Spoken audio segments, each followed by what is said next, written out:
Scott Self, that's me. I'm Recording here. in progress. Lane, here. Jane Johnson. Here.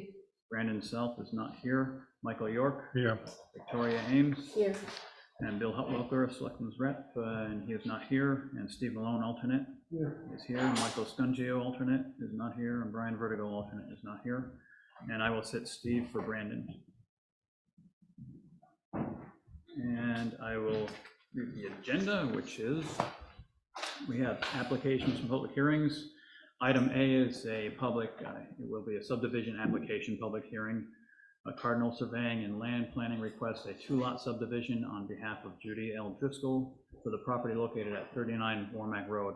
Subject property is shown at tax map 26, lot 11-2 in the rural agricultural district. Then under other business and discussions, we have a preliminary conceptual consultation with a conservation subdivision of Judd, Dexter. And we have a preliminary conceptual consultation with FW Webb site plan review.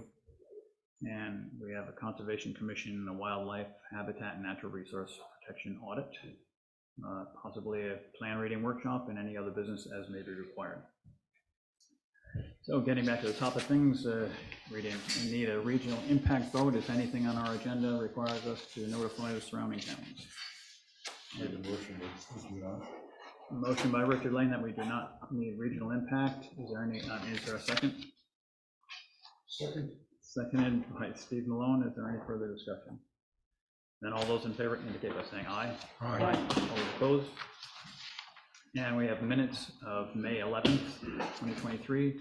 Does anybody have anything on those minutes that we have? And if not, a motion to accept them as presented would be in order. So moved. A motion by Victoria to accept the May 11th, 2023 minutes as submitted. Is there a second? Seconded by Jane Johnson. Is there any further discussion? All those in favor indicate by saying aye. Aye. All those opposed? And that brings us to our first item, item A. That's the subdivision application. It's a minor subdivision, and I thought that maybe we could just go over it on the checklist to make sure everything's there, to see if the application is complete. There were 7 items requested for the application. Let's get to those first, and yeah, let's do those first before we go over the. Now let's read we'll do the waivers afterwards. Let's make sure everything's on the plan, and we'll just mark them off. They've got it marked on here that they're asking for waivers on the checklist. So just anybody grab the drawing in front of you there, and we'll make sure that everything's on here. I'll go over the list. So we've got the proposed subdivision name and title, which is right down here on the title block. So I always look at that. And the name and address of the owner, which we've got up here under the notes. That's usually where we find it. And the scale of 1 inch 30 equals 30 feet. They're asking for a waiver on that one. Now let's see, they've got 1 inch equals 50 feet because it fits better on the paper there for the waiver. North arrow, you see it up top on the left. Got that there. Locust plan, we see that in the very top right hand corner. This gives us a vicinity of where the thing is. And we have a name, license number, and seal of the surveyor. This is right down here on the bottom right hand there. And boundary and survey, including bearings, distances, and locations of permanent markers. And we see the boundaries, markers in the corners. We see the location, and we see the distances, and the directions of them laid out in the plat. And this is another waiver item, location and profiles with elevations of existing water mains, sewer, culverts, drains, and proposed connections or alternative means of providing water supply and sewer disposal. And they're asking for a waiver because there's no public sewer there. They will be putting in a septic system. Let's see, item 9, existing and proposed easements, rights of way, buildings, water courses, ponds, standing water, rock ledges, stone walls, and other essential site features. And not too many here. There's a couple of buildings, there's a barn and a building here. It's a site feature there. Can't see too much else on it there, but we'll take their word for it that it's all there. And location of property lines, including entire undivided lot areas and frontage on public right of way. And we see the entire lot outlined for us. See the frontages on the public way, which is Warmac Road, right in the front there, laid out in the distances. And item 11, tax map and lot number according to the town of Swanzey numbering system. Right in the center of the lot, we got map 26, lot 11, 00201. They've got, this is the main one right here, right? Okay, map 26, lot 11, 002. That's the main one. That's a secondary one for the. That's the proposed. That's a proposed lot for the 110201. Okay, there it is. 01. Yep. So the existing and proposed topographical contour boundaries, 5-foot intervals, and as we see them, we've gone over before the lines. We can see that it's fairly flat. 520, 510, 515. Nice flat piece of land there. So the right hand corner. And location of groundwater. I think there's something running through that property over there, isn't there? Is there a stream? Yeah, The stream on the right hand it's a side. brook. Yeah, because we can look on the legend on the left hand side. It tells us there's a stream on there, and we can see that right over here.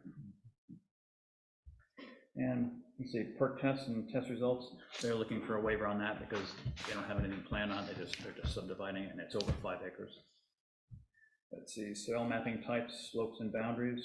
So we've got the soil types. We see 308, is it? 10B, and we've got them listed up on our left-hand side under the soils legend. We've got 10B, 24B. Okay, it's 30B, and it tells us basically what the soils are. All drained over there. And deed restrictions. Don't know if there are any deed restrictions or not, but there may be. So they've got it checked off here. I don't see anything here. Are there any deed restrictions on there? There are not. Okay. And open space to be preserved, which I don't know if there's nothing being preserved on there. Okay, existing buildings and other man-made structures to remain, and the buildings we see on the left-hand lot there, there's a barn there, and there's an existing dwelling there, you see on the map. And existing and proposed streets with classes named and right-of-way widths. Let's see, the existing streets would be the Warmac Road right there, nothing else coming in here. And let's see, final road profiles and cross-sections, they're asking for a waiver there because they aren't putting any roads in the property. All drainage and erosion control plans approved by the CCCD, if applicable, and it's not applicable, and they're asking for a waiver on that one. State subdivision septic approval, and they're asking for a waiver there because it's over 5 acres. Each lot is over 5 acres. And state highway municipal access permit, if applicable. They're asking for a waiver on that, but we probably should have them determined somewhere where the driveway is going to be going, when we get talking to them about it. So. Let's see. So it looks like they've got everything on there. Do we have any questions? What isn't on there? Anybody? What's CCCD? I don't know what that stands for. Sarah, what is that? I honestly don't remember. Oh, thank you, Jane, the expert on the board. Okay.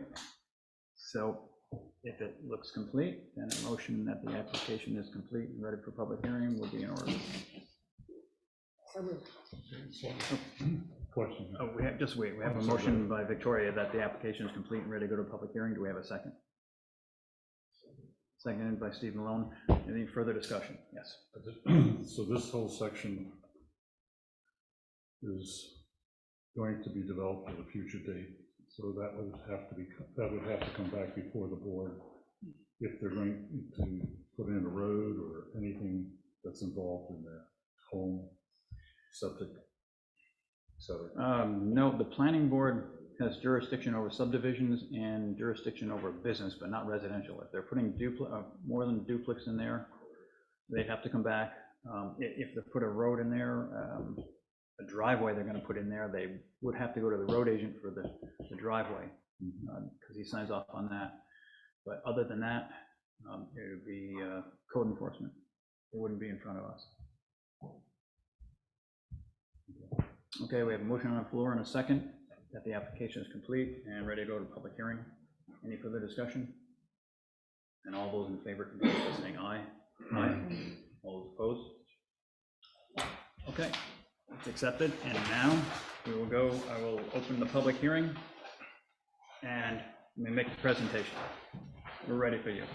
Do you need to vote on the waivers first? Oh, sorry about that, yeah, we went to, I should have done that first, Sarah, they asked for the waivers, and we have a list of those waivers here, and I have them.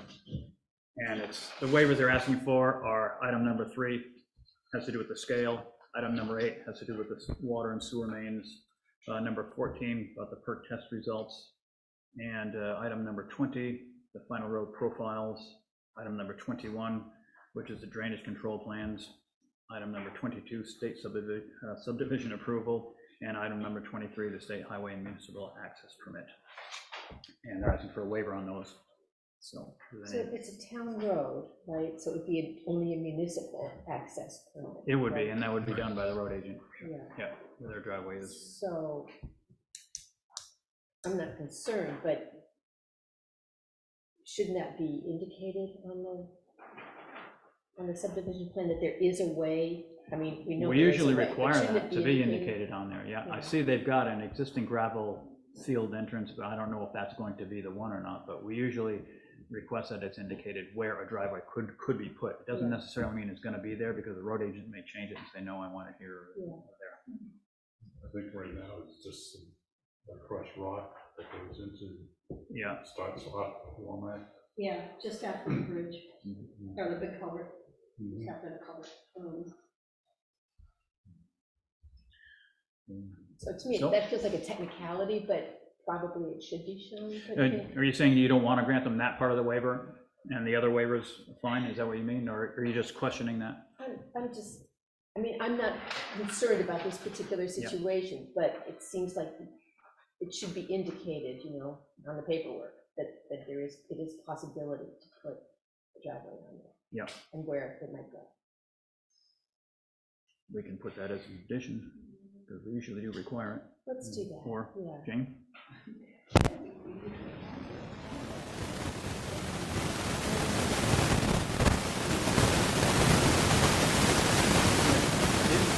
But recently we haven't done it. Recently we had been making them demonstrate that they could put an access to the property. And that's what you mean. And that's what we're talking about here.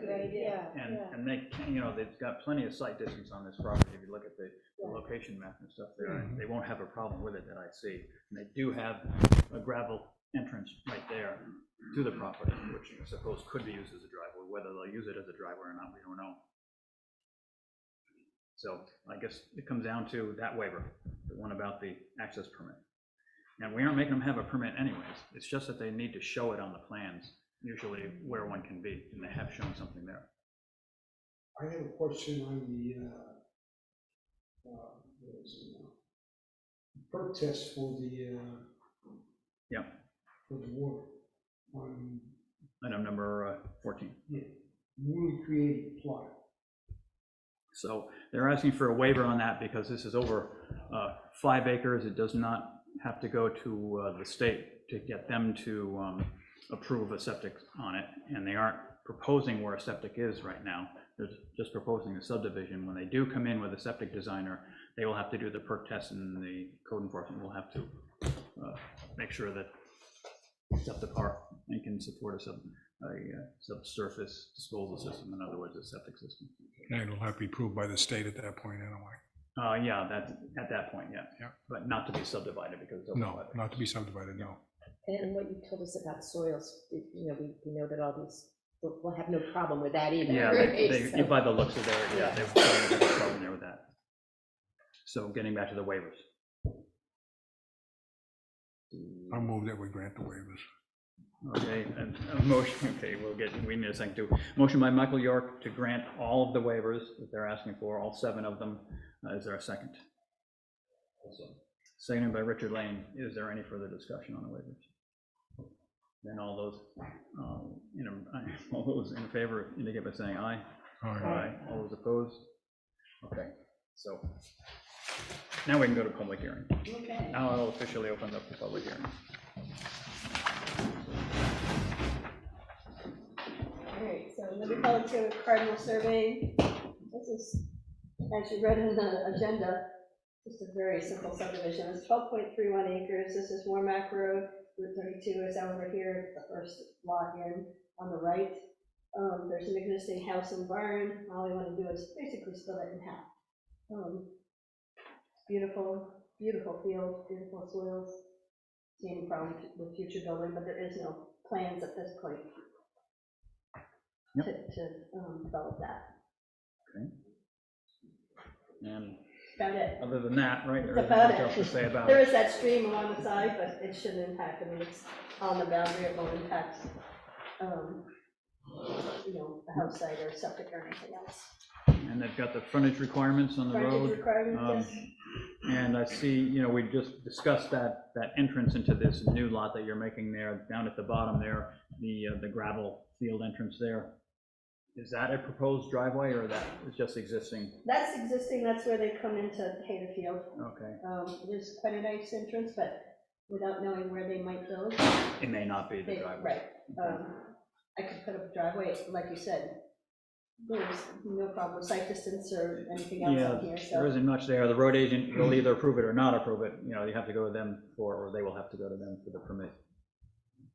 Is there a stone wall along there, going west of that entrance on your proposed new lot? On here? Yes. No, There's no stone wall No. at all there. we didn't locate any stone wall back there. Okay, questions from the board? Questions from the public? Anybody here for the subdivision? Nobody back there, I guess. And nobody online, I guess you're monitoring who's online, right? Yeah, okay. So if there are no further questions, then I'm going to close the public hearing. Objections to that? And the public hearing is closed. So again, it's a pretty straightforward subdivision here. It's given us everything that we need by the looks of it. So, motion to approve would be in order. So moved. Motion by Michael York to approve the subdivision. Do we have a second? Second. Seconded by Steve Malone. Is there any further discussion? All those in favor indicate by saying aye. Aye. All those opposed? Okay, Thank thank you.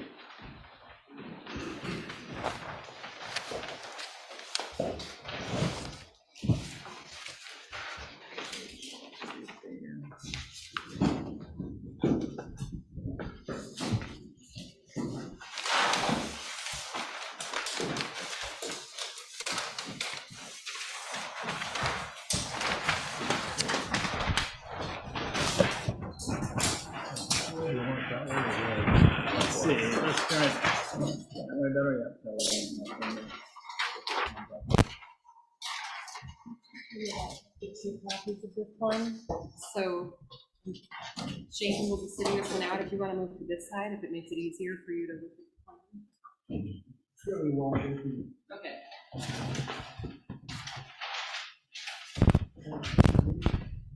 Okay, this brings us up to discussions, and the first order of discussion is a preliminary conceptual consultation. This is a conservation subdivision presented by Judd, Dexter, and this is just to generally look it over and conceptual wise and see what's going on. And Thank you. you're welcome. This is my first venture into this kind of development. I would not be here if it wasn't. It's there by itself. You were absolutely done a fantastic job in terms of this process. Well, thank you for saying that. Yeah, the property is part of the Hills property. It's been in the family for 21 years. Parents passed away a few years ago, and the original homestead, the little white cape, has been rented for a while. What happened is this past year, the tenant decided that he wanted to purchase the property, and he approached my brother-in-law, Dave Hills, and said he'd like to buy the place, but it was on the condition he was going to try to go to a subdivision to try to offset some of the costs of buying the property. And basically, the frontage we have, he was just going to line up a bunch of houses in the field. And neither his sister and my wife, and I absolutely did not think that was a good idea. his family's tried to preserve the look of that property for 200 years. You know, the fields are there, and the butts still forms, and we want to try to do whatever we can do to do that.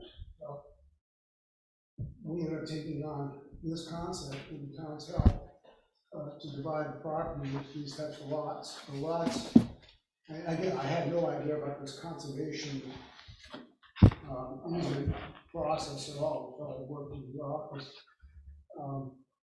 That the houses, that the fields will all be preserved as they are. The little white cape obviously will still stay there, but the other houses, the lots are large enough that the houses would be set back in the woods, so that you wouldn't see the houses. The property, we're basically bordered on all sides of the property by either Hill Forest or the Hills family. So that there shouldn't be a problem there. I did go to, part of the reason I wanted to try to get this preliminary thing is in the efforts of, the next step is to get a formal survey to present to you. Number one, you can't find a surveyor. There's some that can find a surveyor. You just missed one. Oh, she's a surveyor. Yeah. Stop! And when I did find one, they're over in Amherst, and just to look, we're gonna charge $35,000. And I said, do we have some idea whether or not this can go forward? I don't think we want to make that kind of commitment. So I did contact soil engineers, a couple of septic people to find out about what goes on there. Each house, we just put in a well this past summer at the little White House. And it turns out it's all sand there. I think they went down 80 feet before they actually hit the basin. And I think the well can do something like 40 gallons a minute. Well, And that's the house that's already on the property, right? that's the house Yeah. that's on the property. And that, again, that has an existing septic system on the backside of it.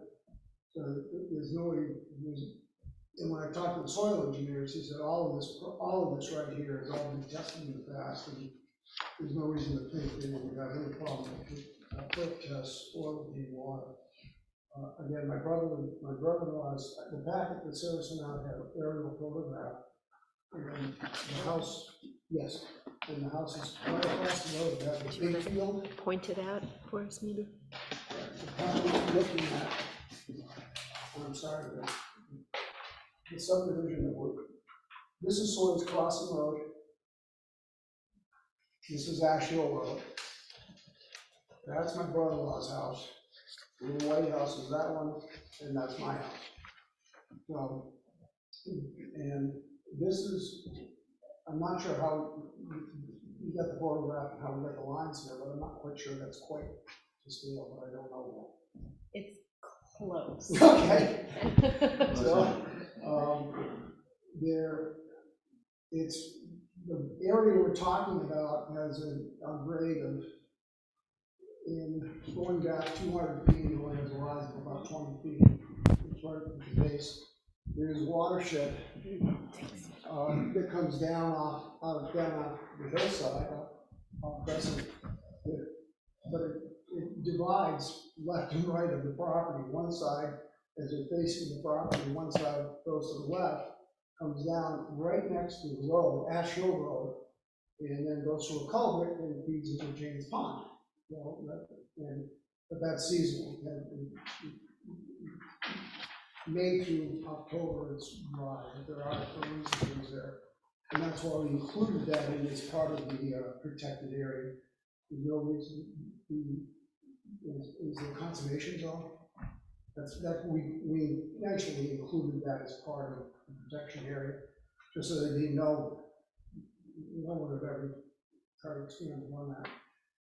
And then on the other side, actually, just past the left property line, there's a culvert on the road, and there's water that comes down off the hill, but it comes straight down off the hill. It doesn't cross into the area that we're talking about.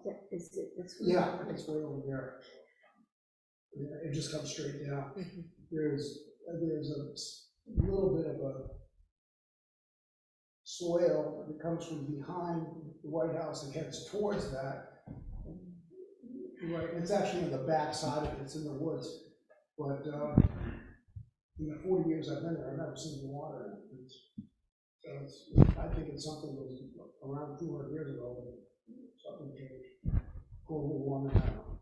But, so, that's kind of the concept we're looking at. For septic, we look at two different plans. One was for individual septic systems on each house. The other was to have a community septic system that would support the 5 houses that are kind of on the cul-de-sac. And I don't know, I have no idea. It depends there, it'll be on the economics and the design and all that, which makes more sense. And I just don't know. Probably more the economics of it, the septic systems, I have no idea. individual as opposed to the common one. Were you, just get back to the land there, were you saying that there are slopes in the back of the property? And is it a slope or steep slopes back here? Yes. And you don't know how steep those are, you know, because it depends on how many lots you can put in there, you know, with the, It doesn't, doesn't start going up probably 250 feet back in the woods, which is well beyond where these we are, you mean? Yeah, where we're going there. But, you know, if, And even there, so anything greater than a 25% steep slope, you cannot use to calculate how many houses you can put on there. You know, nothing like that? Okay, that'd be 100 feet out and 25 feet down. That's a 25% slope. It's not that steep back there. But you'll find out when you survey. We're just going over there, just to let you know that, you know, if it is steep like that, then it may take some of the lots that you can and develop that's away. fine. I mean, Yeah. that's where it goes, Okay. that's where it goes. Right. I don't know that until actually do that next step. Do you know how, this land has been in the family for a long time, right? 20 years. So it must have been a field at some point, right? Or was it used agriculturally? Do you know anything about that? I understand it. Any place there's a stone wall, there was a field. There's a Right, stone so- wall all up through there. Yeah, so that probably would speak to, it probably wasn't super steep necessarily. Oh, if it was used, yeah, probably not, yeah. Depending on what they were doing on it. And it is bordered by stone wall around a lot of the property.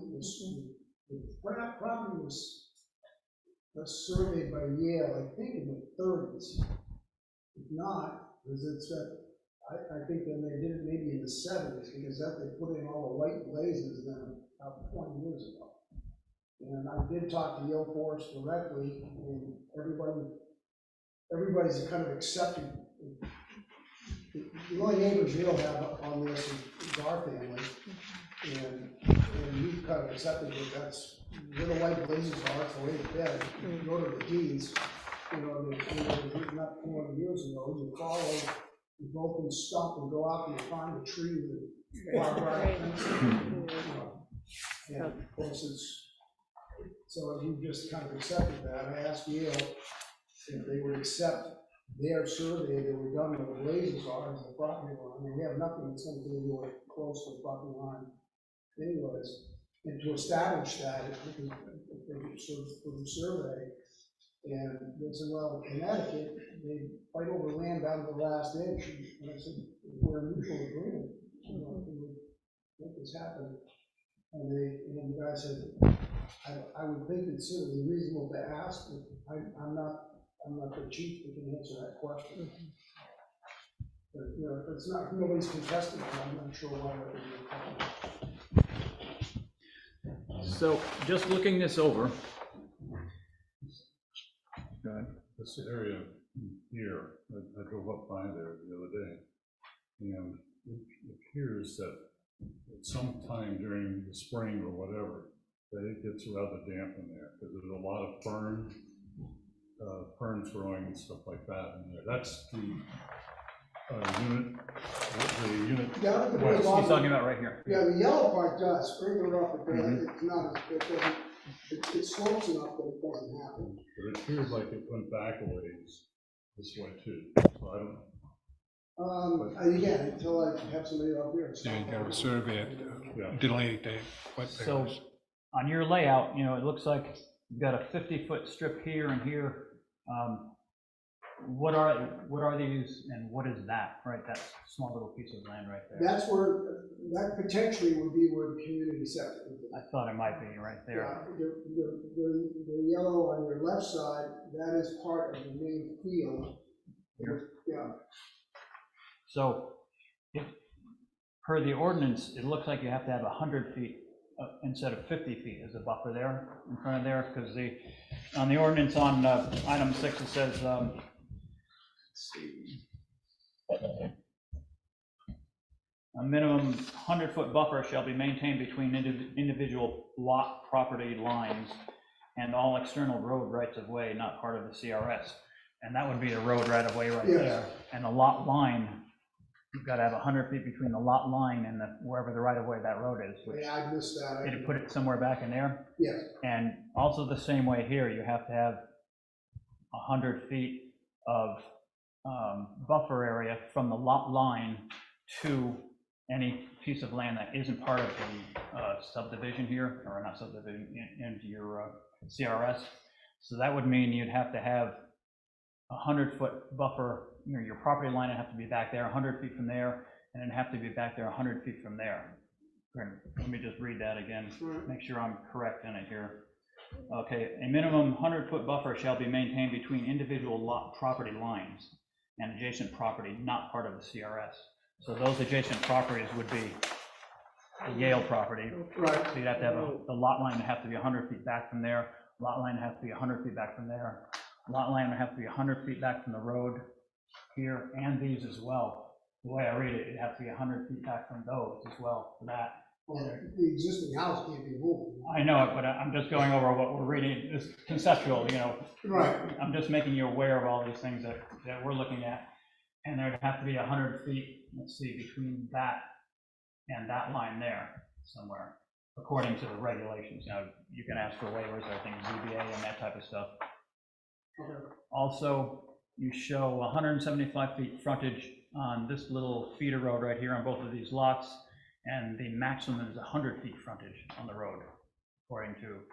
Oh, I thought you had a minimum of 100 feet. No, it's a maximum, I think it's a minimum of, let me see, it's a minimum frontage, 100 feet, maximum road frontage, 150 feet, sorry, yeah. Minimum is 100 feet, maximum 150, and that's 175 there. Well, again, easily changed. Yeah, easily changed. I'm just making you aware of that. We aren't, Okay. it's in the site plan review, we're just discussing this, so you don't spend a bunch of money and have us say, hey, wait a minute, Well, you can't do that. It's, So, I know a lot about eyeballs. I'm not an engineer on this stuff. no, and you don't have to be. No, we're just going over this. Again, 175 as opposed to the 150 there. And I don't know what the distance on this cul-de-sac is there, the frontage on there, whether it's got the minimum frontage on there or not, 100 feet or not. And that whole piece can be moved further up and add to the buffer down closer to the road, because the buffer of the road's already staying in conservation anyway. Yep. So I have no objection to moving things around a little bit. Let's see, I just had some notes, I went over your drawing here, so I'm just going over my notes to make sure I'm conveying them to you. Let's see, and these lots here also exceed the 150-foot frontage, those two right there. I know an existing house on there, but if it's going under this ordinance, unless you have a variance from it, they have to be 150 or less, or between 100 and 150, those two lots there. Let's see. Wouldn't the existing house there be grandfathered?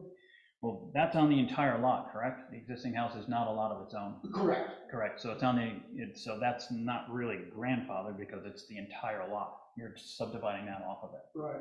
Now, again, the house is there and you take 100 feet from the road to that house, it's probably gonna run into that house. I'm talking about that front setback here, 100 feet into there. So possibly a variance might be in order for something like that. And I absolutely would agree. Again, this is where I need professional guidance to make this all work, but hopefully the variance can be granted. I don't think, again, the abutter being Yale Forest and us. Oh, it makes perfect sense to have it, to do what you're doing makes perfect sense with the Yale Forest surrounding and all. But Yeah, just making it conform to what the ordinance reads is what we're Okay. doing here, or in here. But yeah, possible variance would solve that problem there, on that house lot there. Let's see. And yeah, again, I think that was about it. It was just the buffers we were talking about with the 100-foot minimum, again, buffer from the road, and that has to be up in there somewhere, according to that, and it has to be 100 feet there, and 100 feet there and there from any property that is Okay. not part of it. Yeah, I misunderstood that when I read it. No, Easy to change. that's what we're doing here, yeah. Okay. So, rest of the board members are Are you going to market to workforce, or is it going to be market value homes? It's, again, we're looking probably a 3-bedroom, 2-bedroom, 3-bedroom home. It's a very nice section of fountains. Well, I know exactly where it is. Right. I've lived in Swanzey all my life, so I know where you're talking about. So it's, you know, that we will, if and when this goes forward, we will, part of the sales of the lots will be, the design would be, approval would be based on. Well, you can do either one. We just probably like to know if you want to do a market house or do you want to do a workforce house, and there's a difference. In all honesty, I don't know the difference. I don't know what workforce housing is. It's very difficult to build those kind of homes or workforce, what they consider workforce in the state of New Hampshire. It's hard to. It's very difficult. Because developers, developers want, you know, whoever does the building is going to want a profit. And yeah, because then you're talking 270, 280,000 for what any developer will actually build these days. Yeah. No, So they can make some money on it themselves. Right. No, I understand that. And that's way above, in my opinion, that's way above workforce housing in this area. I would think so too. And, no, But it's your choice. I mean, you can do either one. you know, I haven't got that far to think part of it. I don't know the pitfalls of workforce housing. So it sounds like potentially pretty much good. Something you probably should look into when you're developing your plans. Oh yeah, this is early on. And in all honesty, we're not anticipating this to happen very fast. It's might be difficult to nail down a surveyor that wants to do the work right now. Oh, right now, the only one I found last year, they were out 6 months. They have to indicate Just that to this is get 'em going here. to be Yeah. put This is into all. reserve. Yep. Okay. In Primary, fact, secondary. when they do the survey, they have to show the primary and secondary items on that. But yeah, it has to be. Yeah, they're doing an apprenticeship for 60 years. Yes. There's also about the roads, you know, there's, it says that all the housing lots on, or housing lots on this Yep. property have to be accessed by one road, and it'll be essentially Mhm. existing driveway and another road, or a driveway for that one right there, which doesn't quite meet those regulations. Meaning, this house, I would think that you'd get a variance for that, because that house already has a driveway on it, you know. Right, and the other ones, you know, it's in the middle of the These off of driveway, here, yeah. it'd be the middle of a field. And putting those lots side by side, you might get a variance from that, but that's just something to be aware of, that Right. it's against what the regulations spell out, and And- all and I- have to go with this road. As I understand it, when we put in the road, it takes it out of the conservancy. The road itself, Yeah. oh, yeah, this road here would not be in the. It seems to me it would work against what we're trying to do, putting in a lot more road.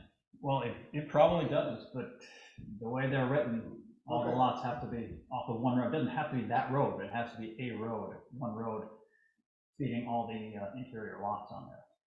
But again, you've got that lot there, which is existing, Right, which might be good, you know, fodder for a variance. okay, And you can play with it around to see about that lot there, to see how far out you have to come here with that 100-foot buffer back there, push this back that way. okay, And these, it'd be pushed over this way because of the 100-foot buffer between all right. Yale Forest and that property there, so it'd probably push it that way there.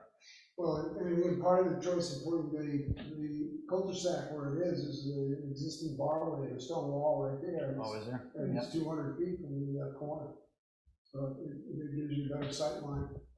Well, again, you know, variances, they're for the one size don't fit all type of thing. Okay. on the ball of the proposed road, yeah. Mhm. Is there sufficient street frontage? We don't know yet. We went over that to see if there's enough, there's between 100 and 150 feet. The minimum is 100 and 150 is the maximum, so we don't know yet, but they'll have to end up with their, I tried to get them so they're at least 100 on the, on each of the frontage, okay. on each of all right, those. so And basically, it's because of the shape of those, it's easy to make it bigger, and make the cul-de-sac a little longer, and it just pushes everything back. Yeah. a little bit. Can I ask a question? You said there's an existing bar at the corner, I'm assuming it's the Ash Hill sort of crossing. Yes, Okay, so the proposed driveway is 200 feet back from that? it's approximately 200 feet from that. Okay, it's just, it was hard to tell on that, and I was just Right. gonna make sure you knew it has to be at least 125 feet back from an From the intersection. Yes, I you did mean pick right up from on here? that. Yeah. Okay. so- Yes, I did pick up on that, so, but, and I'm not sure if the bar is exactly 125 or 100. But there's been a cut in the stone wall there for, Yeah, it'd be a good place to put it, right? That's one of the things you're trying to preserve, right? All the stone walls in there. Oh, I don't think it's legal in New Hampshire to disturb a stone wall. Probably isn't. No, probably not. well, I'm gonna variance on that. Yeah, all right. So, let's see, any other comments from the board on what he might want to pursue before it gets too far into it? Well, details, we just covered what he, Well, yeah, It has it's to do not by supposed to be regulations. detailed anyway, it's No. supposed to be conceptual, which we're laying, property lines and those types of things, distances and things. No. What other suggestions? Anybody from the public on this? This isn't a hearing, but you can speak up if you want, say something, anything about it. Nobody on that one. I guess. I do have a question, I guess. Sure. I've not been in on, I'm sorry, Sherry John on Conservation Commission. I've not been in on the development of the CRS, you called it, right, Conservation. Yeah, or C. Yeah, CRS Conservation Yeah. Residential Subdivision. Residential subdivision, okay, I was kind of looking over the notes in the packet, and so I haven't been part of the process before, and I'm just curious, does it, I know, well, so it does go to the Conservation Commission, correct, before it gets approved? Let's see, probably not. Well, you usually are apprised of everything, so yeah, it would be. Wouldn't it be sent to those guys? Yeah, all of the Yeah. pending applications. Any go through application? Concom Okay. for review. So Um, officially when it comes before us, because this is not official right now. Yes, Okay. right, I know you're not at that stage yet.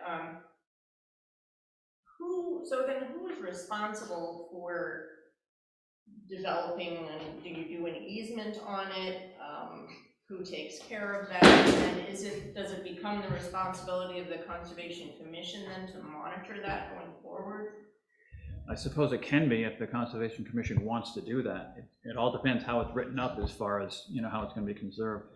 And it's supposed to be conserved for public use type, hiking and those types of things, hunting probably too, and that type of stuff. But There's on page 9 of the final adopted version of the regulations, it says, item number 7, conservation land or any portion of it shall be held, managed, and maintained by the developer until at least 51% of the lots or dwellings have been sold.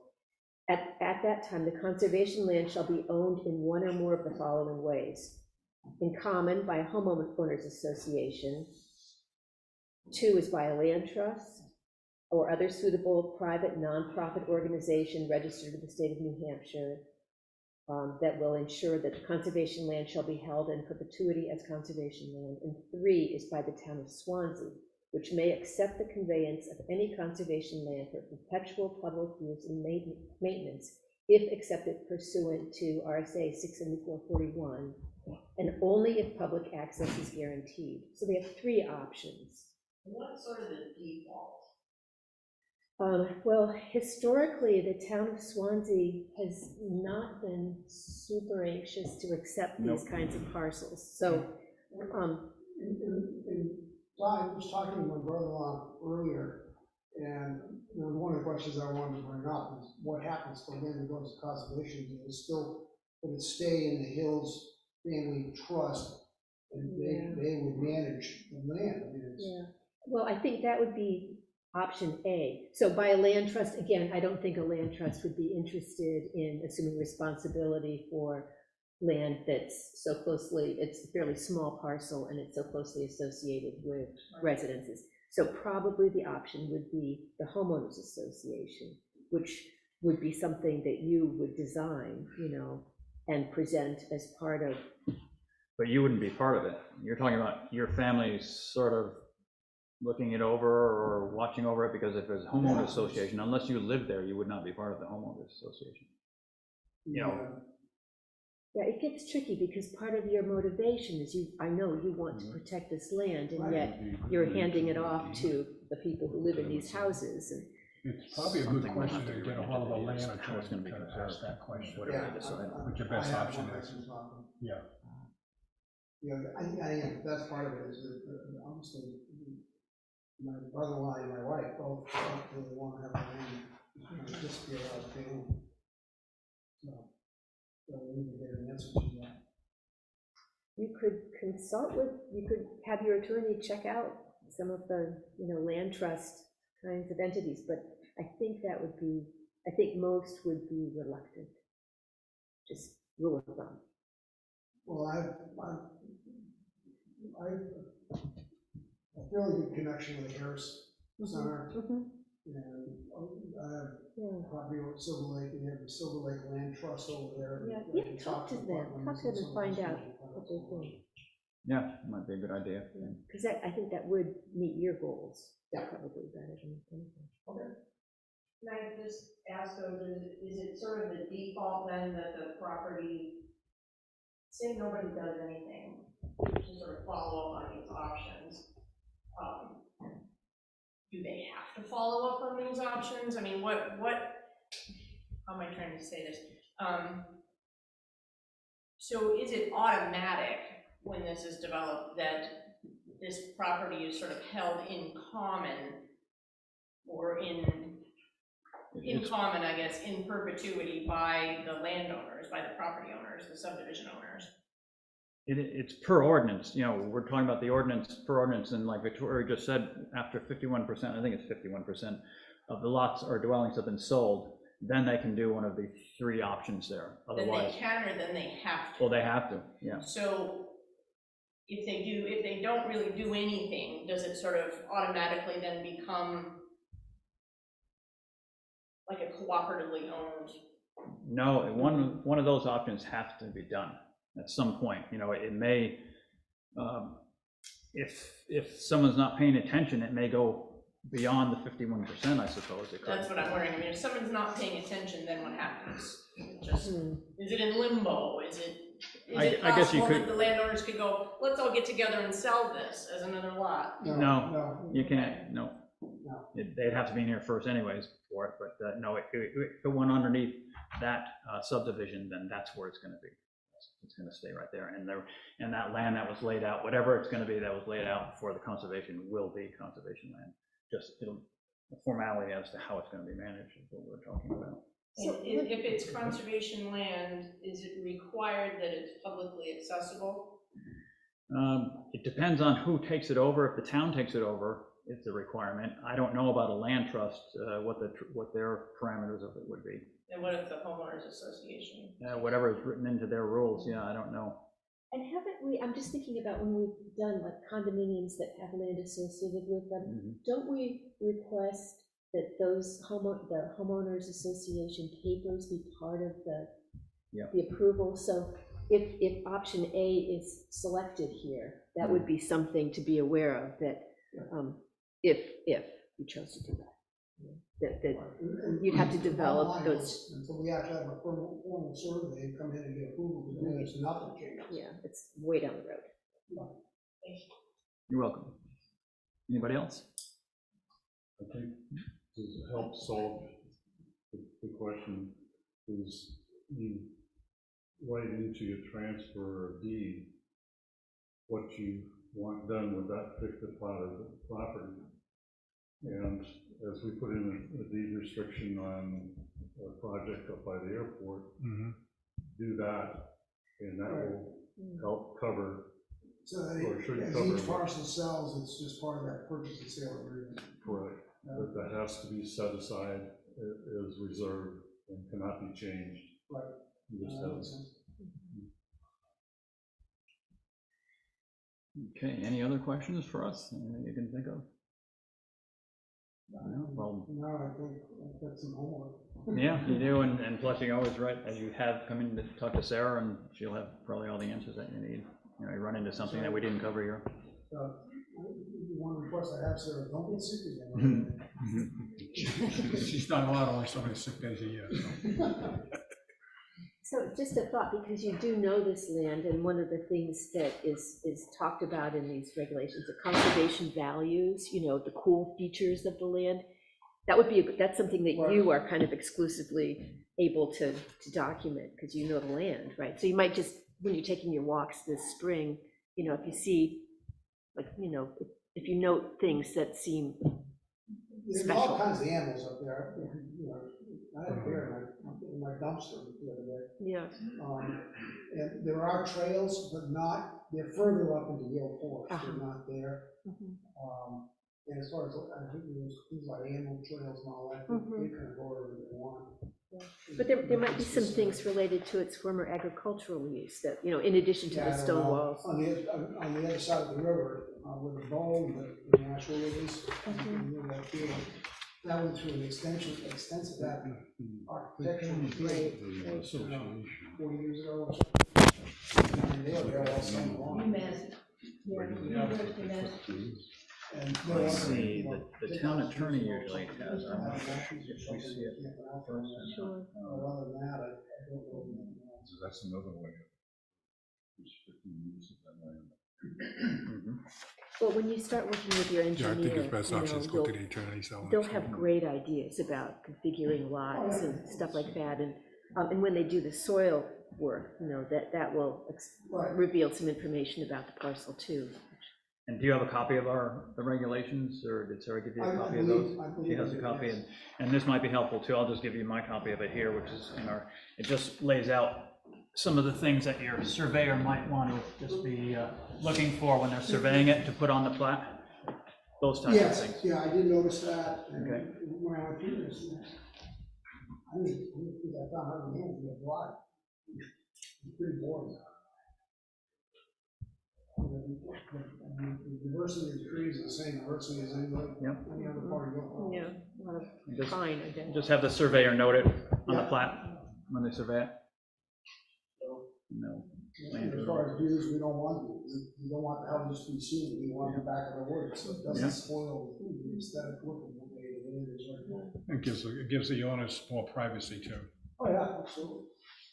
You don't hear the traffic on that street. Yeah, absolutely.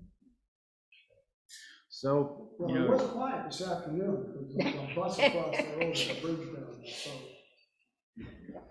see, that was interesting.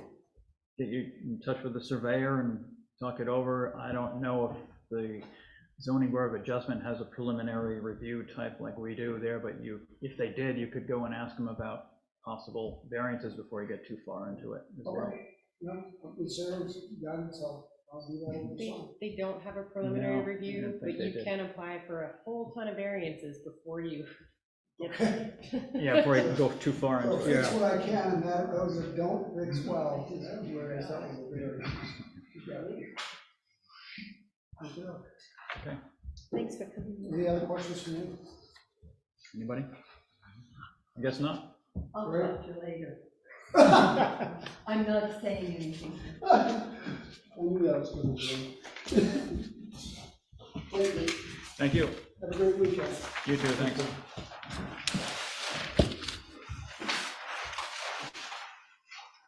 Okay, brings us to item B, and that would be another preliminary conceptual consultation, and that's FW Webb site plan review.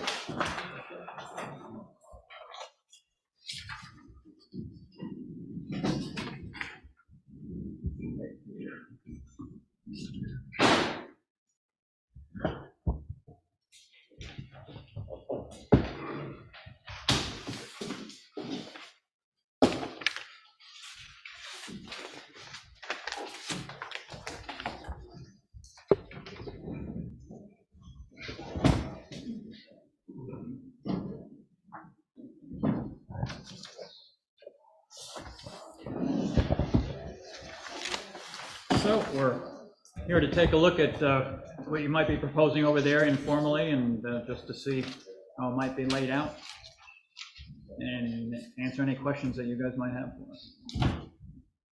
So I'm Jamie Anderson with Greenleaf Construction. I represent FW Webb. We're the general contractor, design build general contractor. And here's Matt Ruth here from TF Moran. And we are looking at the property located at, I believe it's 371 Old Homestead. The former runway fun park, yes. As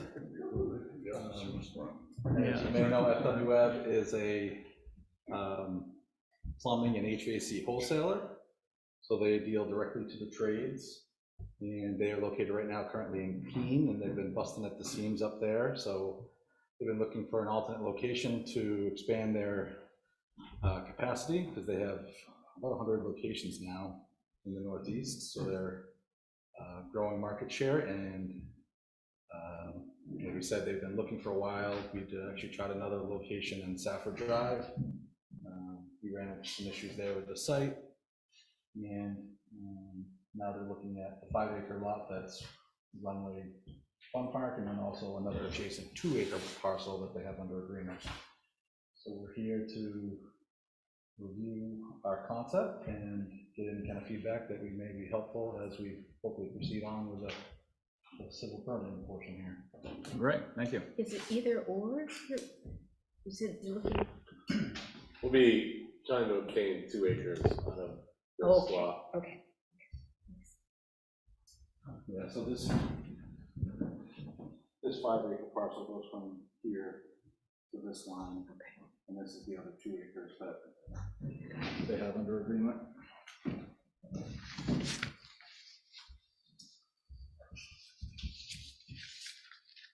So the other component, they sell to the contractors. The other component of the building is a 25,000 square foot warehouse in the back, roughly 11,000 square foot self-serve. So that's, I sometimes call it a contractor, a plumbing contractor grocery store, because it's set up that way. It's got the aisles like similar to a grocery store. We'll have all the smaller parts in there, and the warehouse, of course, stores some of the bigger stuff and also the overstock.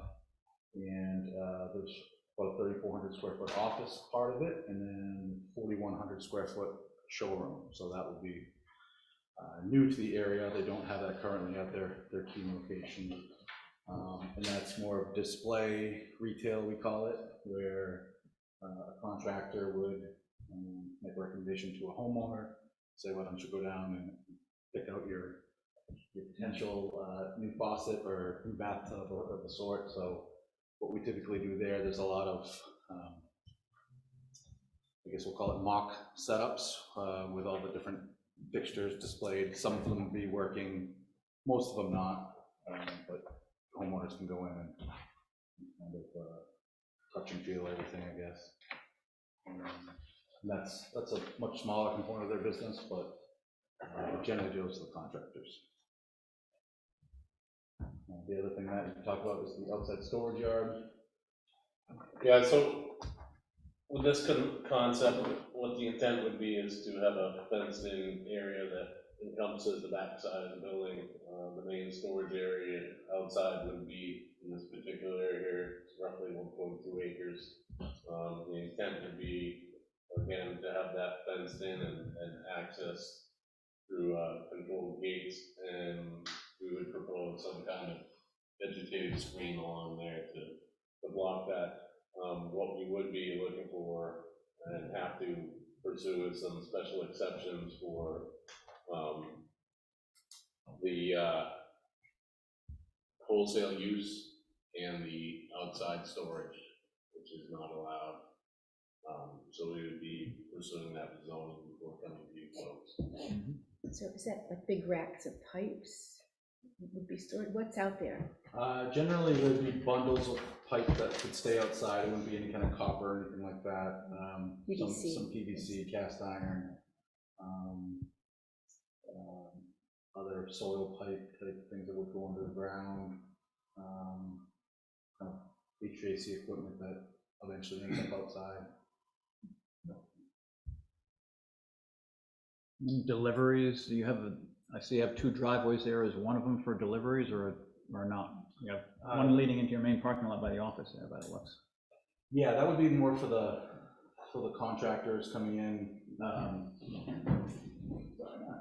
The self-serve entrance is here, this hatched out area, so that would have a sliding door, and then the office entrance would be here. The showroom entrance would be here, so we'd kind of keep the truck traffic, the bigger truck traffic here in the back, so they have 5 loading docks, I think 4 to day 1, and 1 would be a future loading dock.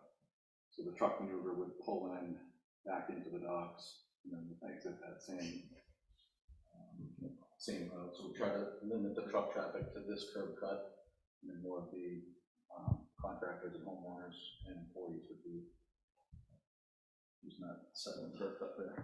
Would you be doing delivery with the bulk storage area? Would you be Yep, Webb does a trucking lot that of, out? Yep, Webb does a lot of deliveries to job sites, for example. That'd be like more like a, I guess we'll call it a 24-foot rack body or a box truck. So you wouldn't have contractors coming in and using that same access to get into the yard for the It's pipes? possible. The other part, we do have a small section up here, which they're going to call it a will call. So if there's something that's larger that would have to come from the warehouse, they could get loaded here in the back. So you wouldn't, there'd be an accurate door here, another accurate door here in the warehouse. So hypothetically, the truck would come over here, get loaded, and go back out. Would the trailer on the truck be interior to the building or exterior? Trailer would always stay exterior, have loading docks and bumpers and dock levelers. So What is your vertical incline from 32 or decline from 32 into the parking area? Because that's not there, that's all we're slope. working that out right now. That was one thing that we have some concerns on right now. We're trying to figure out what the Looks to be a little over 10% grade change. Because if you're pulling a tractor trailer up out of there, that's going to be kind of a tricky little maneuver to get up onto 32. Yeah, we're anticipating we're gonna have to massage this a little bit to get some length in there, just flatten it out a bit. So again, this is kind of the general idea that there may be some changes as far as access, obviously with DOT, working that out, site distance around the corner and whatnot. And making sure we have the platforms that we. Yeah, it's a tough corner there, especially on that side of the road there. They're coming from the airport area and Keene area and down around that corner, and like Richard was saying, pulling out there. But again, yeah, the DOT approves it, then they approve it. Because on that corner, it's actually an incline, you hit the flat, and then, again, it's pretty flat to the end of your building, but coming up out of there would be my concern. And your sight line from that driveway eastward, are you putting vegetation in there, or is that going to be open? Well, this would be open far enough for the, the 400 plus feet around that side, so there wouldn't be any blocking that side. No, I'm talking coming east on 32. On that side? No, east, that's west. Yeah, I mean, this would be, again, 400 feet, this is a 60 scale plan, so, we're out somewhere in here, so it's pretty much, that's why that's held a straight shot pretty much across, that would have to be maintained for sight distance, clear. Which brings us, roughly somewhere to that intersection, which is important. And the center line for the glide path is where? It's running down approximately here.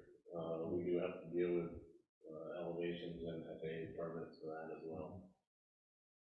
We're working out elevations in buildings currently and what we have to do with that. Plan to bring any fill or anything in there for any low areas? Or just level it out, or what do you got? I mean, it's pretty flat as it is, so I think we're hoping to maintain that as much as we can, and probably sheet flow a lot of, the runoff to above ground stormwater in either direction. Obviously, we'll be putting in septic for the office space, which has all the bathrooms. We're anticipating these parking areas here would have a little bit deeper of a parking space and aisle, just due to the fact of the bigger vans that contractors drive. So we'd probably be at 10 by 20 on those versus the standard size, but that would only encompass, you know, that area there and the back where the contractor would be parked. Speaking about parking, did you figure out what the parking was, or did they figure it out? You know, as far as parking requirements, because they've got a showroom there, but are we going to consider that retail? Because if the customers are coming in there looking at the showroom, we're going to buy this or that or whatever, for parking wise, you know, as far as. Well, correct me if I'm wrong, but I'm under the impression that there are no retail sales there, and so the showroom is just so that customers can experience the fixtures, and then, or not customers, but the public can come in and play around with the fixtures and then bring back their decisions to their contractor? They do card sales, or they would sell to the homeowner in that case. They would. So It's it gotta would be- I was gonna say, I've gone to the present one and bought stuff in my house before. Yeah, same here, yeah, and you've got the other, you know, market type aisles you mentioned, that the contractors come in and grab their own stuff. Yep. And that'd almost be retail sales as well. Yeah, there are some And as retail far as, sales, we're yeah. just discussing parking requirements, because they're different for warehousing and retail and that type of stuff, so no surprises on what you'd be required for parking. So we need to know, yeah, the square footage of what's gonna be, I guess the aisle. Yeah, the retail versus the warehousing. I don't know. Yeah, I mean, one other thing is, you know, there's going to be a mezzanine with more storage, so that would be added to the warehouse, so we'll have to, if that's the case, as far as the self-serve and the showroom being retail, we'll have to recount that and obviously adjust accordingly, but I think we have ample room to get those spaces in that we need. Other than the, I call it customer parking in the rear of the building, is there, where you say you're gonna have the trucks, Well, yeah. this is again, because they're gonna be going into a self-serve to pick their stuff. Where is there any other additional parking that you have in mind? Not at this point in time, no, you know, depending on how we adjust this and what our calculations come out to, you know, we're probably looking at anywhere from 8 to 10 more spaces of that. Are you thinking employees? Employee parking, customer parking? Well, the parking will be, you know, decided as Usually to, included, I think, yeah. but as to what it's used for, you know, that's why we're discussing Yes. parking now. Is the board in agreement that the showroom part and the self-serve part would be considered retail? Yes. If that's the case, then when you do your square footage for that, consider that retail. Yep. And the parking spaces required for that would be so. And then the warehousing will be for, of course, the one thing, and the office will be for the other thing. So I think that'll let you know what to plan on. Typically, just for our planning purposes, when we do, I know the bylaws are different, but we, you know, we in this size, we call this a twig. If they had 15 customers at a time, they would be very busy. And you typically see early morning, there'd be the run where all the contractors are trying to get to their job site, so they're stopping in first, and then there'd probably be another rush towards the end of the day, 2:30, 3 o'clock or so. So in this case, and then the showroom, day one, they're planning on only having 2 showroom associates there. So there'll be 2 salespeople there to start, and they'd like to grow into potentially 4 as they got busier. So if they had 3 people or 3 groups of people come through, they'd be pretty busy. So we understand that the retail does require that per the law. We're just going for basic, you know, spaces required per use. So, you know, if you get calculating it out and you figure that, well, you know, this is, you know, like you're just talking about, you're only gonna be 3 people in here a day or however it is, you can come back and talk to us about it. Yes. And we can decide, but for now, I think you should just decide on, when you lay it out for parking spaces required for retail. If it's too much or something's wrong there, then you come back to the Yes. board. and we Yeah, can talk Will about it. does get into it, sorry, the long story short is, habitually, when we're doing projects for FW, we end up going for variances based on, so the buildings usually are a little bit larger, so just by the nature of the size of the building, it warrants more parking, but they're not always necessarily needed. So, but we'll plan on showing it and, yeah, talk it through as it gets going on. And just, you know, when you do your layout there, just, I guess, lay it out for maximum, you know, you might get a variance that you wouldn't have to put that many in, but just so you can fit it on there, plan on that you'd have to have them on there. How many employees would you anticipate at that location? My programming sheet here, working with the manager, they're gonna have, the goal is to start with 16 employees. And I guess their 5 to 10 year plan would be an additional 11, so it'd be 27 employees. That would include managers, inside salespeople who would be working with the contractors, people who would be working the counter, warehouse employees, warehouse drivers.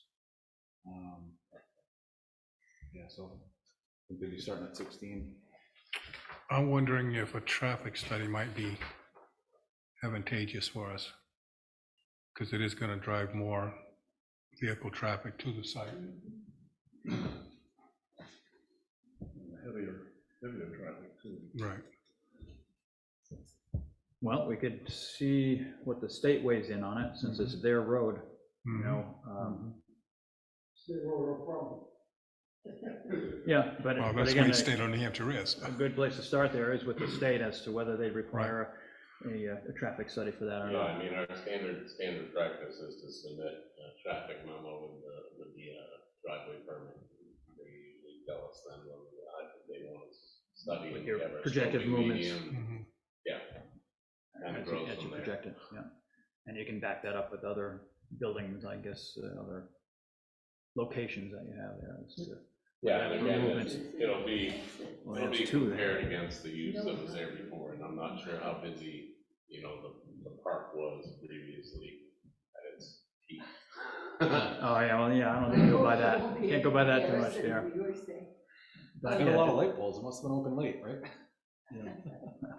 I don't know. I would think that there are a lot of entrances and egresses on that corner, on that stretch of land from, count them up, I mean. Well, they're there, but they aren't adding any more there, right? Yes, so Well, they Over are. there, one more to the left there, right? Because is that the original one?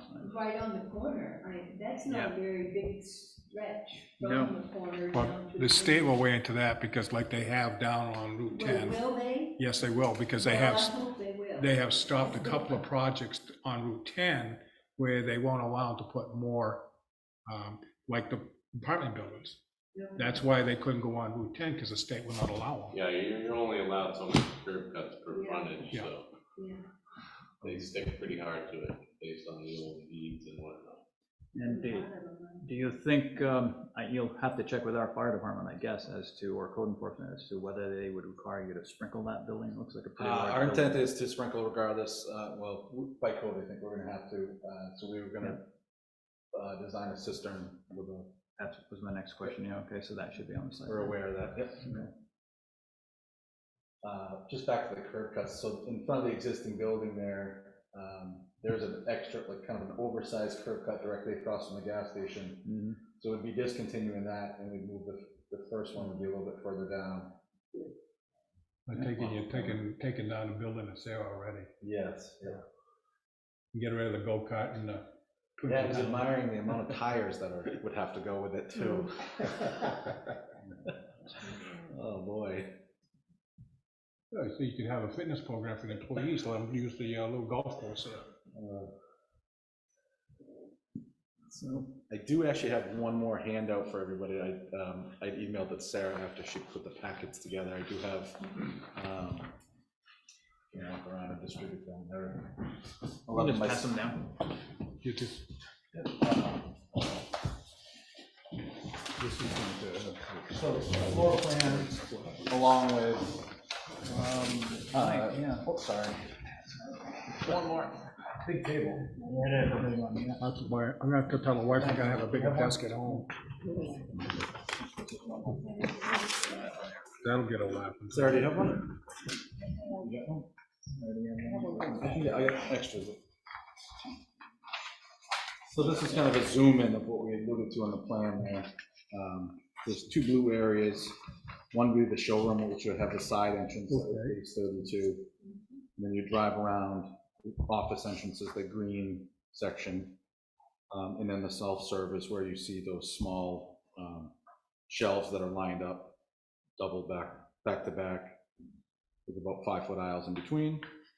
And the warehouse behind it is which serves the self-serve. So those racks are basically pallet racks. And there's loading docks off the back. And then in the back of the office in the self-serve, there's 2 stairs that would get you up to the 2nd floor, which would be employee-only mezzanine for storage. And that would be just kind of bulk storage for bulkier items that don't fit in racks well. Sheet 2 is a color elevation of the bottom of the page on the A11A. Shows a gray section, which would be the showroom entrance. The red part of the building would be Webb red. And then we have the docks off the back. And the contractor entrance has the FW Webb Company logo above it. And what's the material? So we do pre-engineered metal buildings, so it'd be standing, or it'd be a metal siding. And then there's a CMU at the loading docks to protect that, or to be more durable. And then there's a masonry veneer, 2 different colors with a little stripe on it. In front of the self-serve and office. So it looks like the mezzanine is over part of the building and not all of it? Yeah, it's not over the showroom in this situation. It's over that back area there, where it's over this area here? So the front portion. Oh, it's over that port, the blue Yeah, portion? it's over the over biggest blue and the green, so the Okay. self-serve in the office. All right, that's where it is. Okay, so you'll have traditional 30-foot or whatever pallet racking? In the whole entire back section. storage And part up on the mezzanine, they do mostly something that would be like a pallet jack.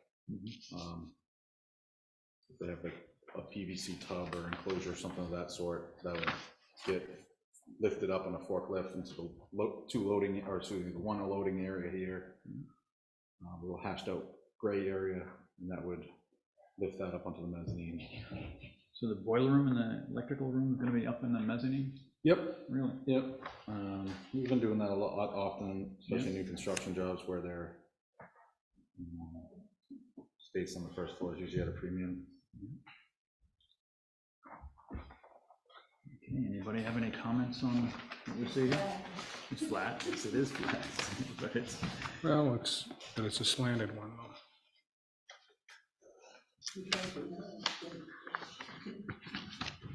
So, thinking about our upgrade of the site plan regs, we've been working on improving our landscaping regulations. And although you wouldn't like legally be required to reference those, they're good. So I would appreciate it if you take a good, if we could get them a copy of, our current draft of what we're thinking about for landscaping. Could we do that? they can come in and see them, I don't know, We it's can't up hold to them to them. it. If they wanna Right. look at it, fine, we Yeah. haven't adopted them yet, we Sure. probably will, but we haven't yet, so. So, but anyway, It's to your I best know that interest to do that. it would be in my opinion, it would Yeah, be to your it best would. interest. But, and I noticed that you don't have really any landscaping shown on this because we're way Right. early days. But just know that that's something that I, for one, would really like to see, And the other thought is, my impression of this lot is that this area here is really wet. I'm sure you'll be out there looking, There's but, a drainage channel that goes through there, and I think part of the intent would be to connect it up. yeah, Because it right seems now it's, standing water, I mean, really wet. it's determined non-jurisdictional, Mhm. so it's not wetlands. No, Considered wetlands, just- it's pretty like a much yeah. drainage swale Yep. that can be maintained, so I think probably what we'll end up doing is redirecting that. Mhm. To line and close pipes and everything. Yeah, so you will be Clean having that to up. dig around and move stuff around to make that happen. Yes. To change your elevation. Yeah, I think it's somewhat of a hole in that. Mhm. But yeah, that pipe runs it cuts under Here. the off right now. So it just drains out and then runs freely.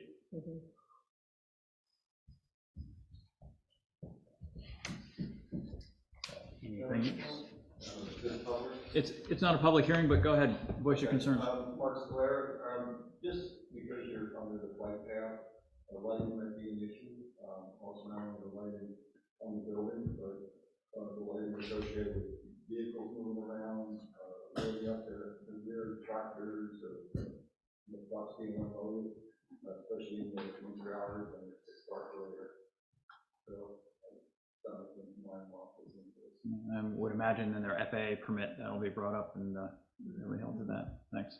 Yeah, we're actually working with a consultant right now to extend the mapping height restrictions past the runway. The map that we received just stopped short of this area, so we're working to figure out what our starting point, our slab elevation is compared relative to the height of the building to make sure we're. Yeah, so they extend the glide slope out for you so you can see. Exactly. Make sure you aren't running into that. Part of our big step is to get in there and to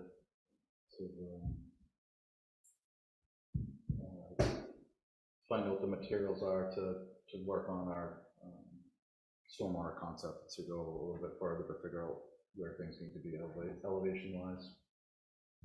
Also the curb cuts that you guys mentioned is important to make sure that grade's not too aggressive coming on or off.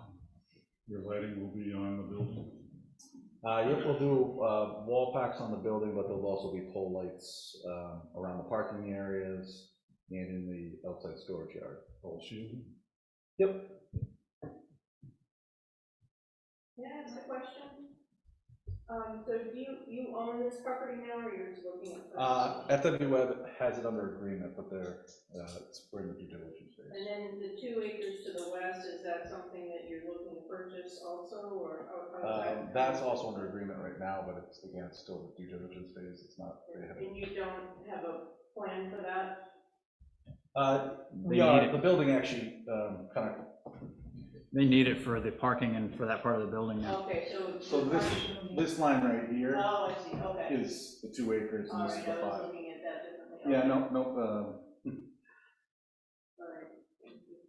I'm sorry, I have one more question. Yeah, no problem. The fence that goes around the bulk storage is see-through, like what kind of fence is it? Because you also talked about vegetation around the fence, and then I think I heard somebody say that there has to be clearance, or maybe the vegetation can't be that fence. Yeah, we will typically install our kind of standard is an 8-foot tall black vinyl coated fence. So all the components, you normally see a chain link fence, they're typically galvanized. We do the black vinyl coated. So you can see through that fence, is my point. Will that Not be unless slanted or not? Excuse me? Will the chain link be slanted or not? We typically don't unless it's He's saying the standard is no privacy slats. what happens is those get bent and broken and. Like, So the privacy would be the vegetation if it were in front of the fence. Yeah, Screen. the other component here is we're actually, we're sitting lower than the driveway. Yeah. We're planning to try to stay fairly similar to what's there. Understood that we need to massage the curb cuts and make sure those driveways aren't too steep coming in and off the property. But we don't want to bring it up too high because there'll be a lot of fill to come in. And certainly we can't bring it down. so part of the challenges would be, again, getting landscape up there without blocking sight distance. But again, you're not gonna block what's down in the hole, when we first planted it. So it's a challenge that, it's gonna have to be dealt with, but I don't think there's any exact solution just because of the sight distance. We need it clear, so we can't stuff vegetation up against the right of way. Plus there's actually overhead wires and Right. telephone poles. You can do a lot electric poles. here, with from the drivers who approach from this direction. Yeah, I mean, part of our plan is to do a stormwater bond, so if we do that, we're gonna try to sheet and we'll obviously soften the edges as we try to do on everything. To make it more aesthetically pleasing. Yeah, it's gonna be a prominent part of the landscape with that red, you know, red is a very arresting color. How tall is it? More than that. Inside the building is 30-foot clear, so the structure is roughly, between the roof and the pitch. It's a relatively, they call it a flat roof, but there is a pitch to it. So it's about 36 feet tall. If we're under the threshold of the footpath, if we're successful. Roof that big, they might land on it. It's always amazing to me that they, quite a few years ago, they ripped everything out. Now they're letting things build back in again. But that's just. So Sarah, does the town require witnessing and test pits for septic systems? Or is it just go for this pre-approval through them and then the state? That would be a question for code enforcement. On larger projects, I'm not sure if generally they do require that. To my knowledge, I would say no, but you're gonna wanna talk to Mike Jasmine. Okay.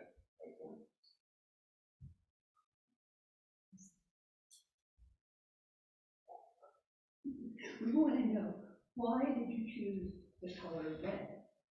It's, In such a prominent position. well, if you look at Corporate. if you look at FW Webb's logo, it's a red valve, so it's their color. It's just like Home Depot's It's a orange. lot of their color. In concrete, FW red is not red. Well, It's probably because the city made them change it. In Keenan is not red. if you notice, if you drive by the Nashville store, we just painted that red. What? The Nashville store right on Route 3, we just painted red. It's We red? renovated it recently. Well, Nashville Route 3 is a little different than 32 and Swanzey. That's It's true. all different there. So we broke it up a little here with the gray at the showroom. And that's the elevation that you're going to see for the most part. Well, let's see, is the color gonna be a problem for the board? They need to know it. They need to know it now. I'm not for it. Doesn't bother me whatsoever. They could have sky blue. I understand that the company colors, I understand that the company colors, just like Home Depot is orange. Well, We would just more like to subtle. know what the challenges may be before we come back and get Yeah, beat up. FW Webb is color, and the rest not that.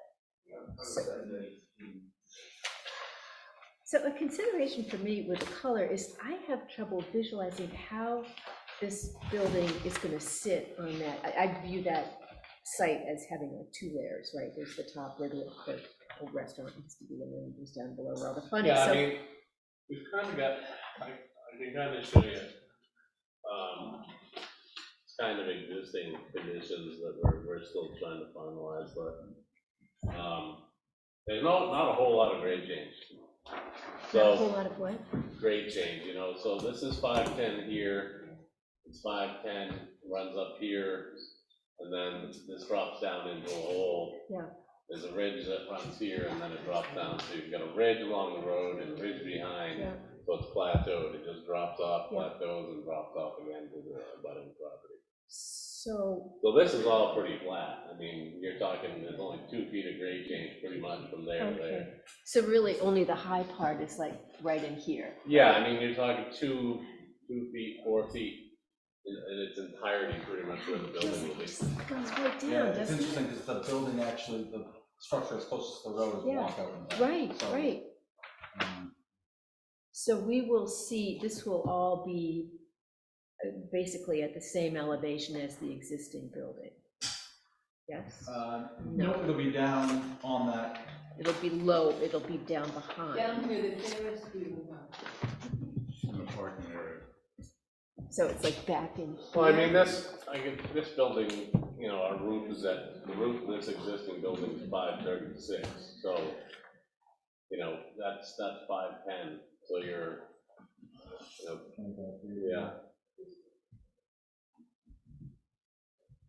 Well, I guess maybe what I'm trying to say is if there would be a way that you could give us some sort of a rendering to help us visualize how it fits, on the terrain, that could be nice. We Do you have need trouble with that? a rendering of That's a rendering right there, what do you But I mean? don't have a red crayon. You're looking for like a perspective. Yeah, Oh, yeah, okay, yeah. well, just I then, mean, maybe then I'm the point only out, one who can't see Similar to it, I that, don't know. but point out for us where this point out this elevation. That would be facing, that elevation would be there, okay, you see this one here, this top one? Yeah. That's, that elevation, Is on the that west, facing, okay. as you drive past, that's what you see. point out this elevation, that's this one. that's that one, the west side, I mean, the east side. So point out this That's elevation the back of here, the building. that's the very back towards the airport. Facing the field. This elevation here, now point out that elevation there, So that would be, that's what you see from Route 32, is this one right here, okay. so So, it's got some breakup on the facade, which it is, does, I yep. think, The better. biggest red spot is facing the airport by the looks of it, Barn red. given the targets. So that's, I don't know, Okay. so you saw what they were doing? Okay, you saw it, right? Green, it's a big slide in front. I So, don't know if it's possible for you to do a site from 32, and I think this is what they're trying to get at, shooting a straight level across into the building, and how much is going to be above that sight line. Yep, we'll do a perspective. Yeah, that would do. well, if you do that perspective, put in vegetation that you plan to be there, so It'll help. it'll be with that. Well, right here, we're anticipating the building to be somewhere around 5'10", right? So Yeah. add 36 feet to that. So we're gonna be up, a fair amount, that's 518 right here, closest to the intersection. So it's gonna be fairly Maybe prominent. 566, right, because you're gonna be 5 feet below there. Right.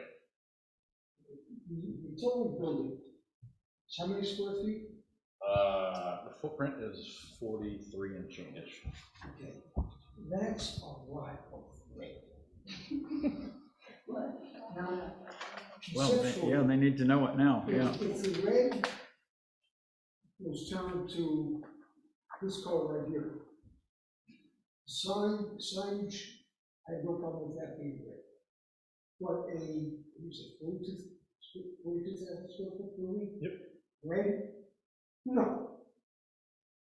I mean, cars will be stopping in Brattleboro because So- it's a red light. So let me just ask for the board's opinion, if the expanse was broken up more, would that be more appealing as opposed to large expanses of the red? Now, obviously, that's their corporate color, like any company, they try to always carry their corporate color, it's a matter of, how much facade, I guess, would be too much for you. It looks like it might be a problem, so it looks like you So better tone it that's why down. I'm trying to find, the happy medium. I'm looking at various slides, I can't No, visualize. It's up to you guys to tone it down, and the board necessarily can say that, yeah, that's too much red, and what you come in with as a design, rather than the board saying, yeah, design it such and such. Yeah, I'm And then just they trying don't to like get a feel, because again, the front portion of the building that's facing the road is in fact broken up It a is fair broken amount up, yeah. with the gray, so it's not as big as an expanse. You know, like I say, people are gonna be stopping for a red light in Brattleboro when they see this. They don't stop for red lights though. If you drove by on the dash, you would see the exact. Most, I think all the new buildings are that color. Yeah, it's every newer building that we built, or even we renovate. Would you consider that all Dollar Generals are yellow, but you look at them in different places, and the yellow is placed in different angles and in different ways? You can go by those stores in some towns, and they don't look quite as Dollar General as they do in others. FW Webb is gonna be the only commercial company on that corner that sells things for plumbing and the like. You got the market there, folks. It doesn't, we know it's FW Webb, and your sign has red in it, so if you could tone it down a bit, it would be really better for our town or our city, because we are a town that was settled in the 1700s, and when I drive over to the post office or go 32 to Keene, I look across there and I 1 out of 10 times say if that once with me, look at that view. Now, I do have a friend who says, what, the airport? No, lift your eyes, look at that view, you know, it's gorgeous. And you plank a 4,300 square foot building with at least 50% of it brilliant red, it's not gonna be beautiful. It's gonna stand out. If you paint it green, it'll stand out because there's nothing else like it anywhere in that area. It's wonderful. I'm glad you're coming, fine. I don't want you to run away, but that color is terrible for right there. We'll look at some That's options. just my personal feeling. That's I why guess, I'm here is to the preference to just the street to do a little something different there? Is it okay if we keep the red towards the back and towards the customer entrance?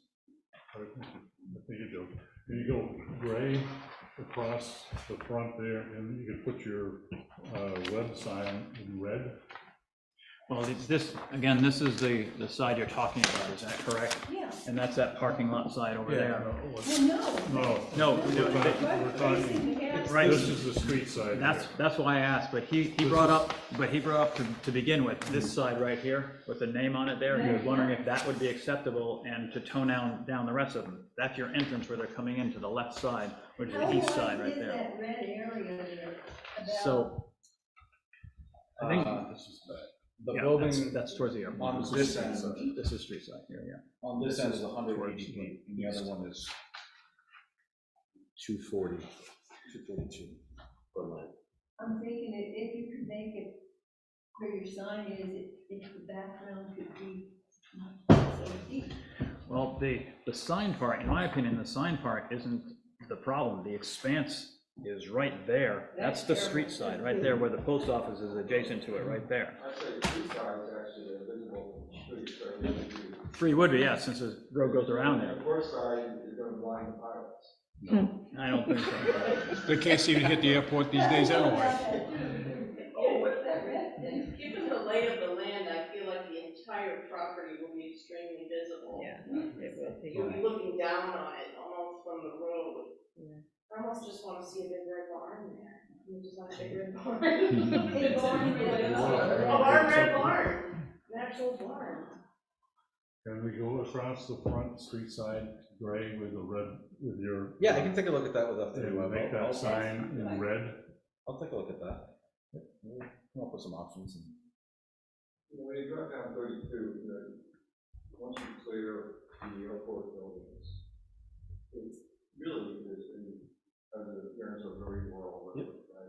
I call Route 32 the route, scenic Route 100 of, Vermont, of, Swanzey, right?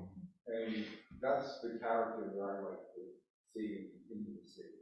So in your design of, shrubs, the trees, the landscaping, the building, the fence, drive it both ways and say, how much do we hide, right? Yeah, you want your name to be visible, a sign, you'll have, something on the phone, but really, be aware of where your resistance is going to be. You need to hide as much of that building. I would say blend. Hide is better. Yeah, I think it's, again, I think it's gonna be hard to quote unquote hide building. It's gonna be 38 feet above the road. We obviously can break up the facade and landscape and colors and try to soften You're not it. gonna hide it, no, Right. no way. Will Right. it be hidden? But it doesn't have to screen us. Yeah. Great. So admittedly, we're early, so we'll add some landscaping and I'll talk to Webb and we'll look at the color scheme. We're going to toning it down a bit, at least those three sides, maybe not the side, but even that side, you're still gonna see it. Yeah, see if they can tone it down a bit. The building up the street that they, build machines up there, that's a dark gray. You can take a look at that. Nanotechnology? Yeah, nano. Yeah, Nanotech, take a look at nano, it really blends in nicely. And It's I a know your big- color it's is a big red, building. obviously, but that's a building that has gone through. You also have to figure, red fades quickly in color. And think like 10 years into the future, what is that red gonna look like, besides rapidly ugly? Hopefully they make the finishes pretty good these days, they're supposed to be good for 25 years plus, so. We'll come back with some options. Yep, see what you can do about that. Nanotechnologies. Really good. Yeah, the other gray is, We're it very actually, proud of the that rendering, building. it's a little darker than, the rendering looks lighter than what our other color is. Of course, when you print it, We'll never match it on the print. nope.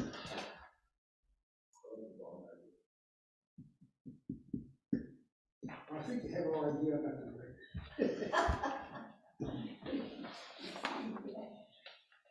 Yep, we're looking at. Are there gonna be compressors, et cetera, on top? Rooftops, yes, there'll be, HVAC.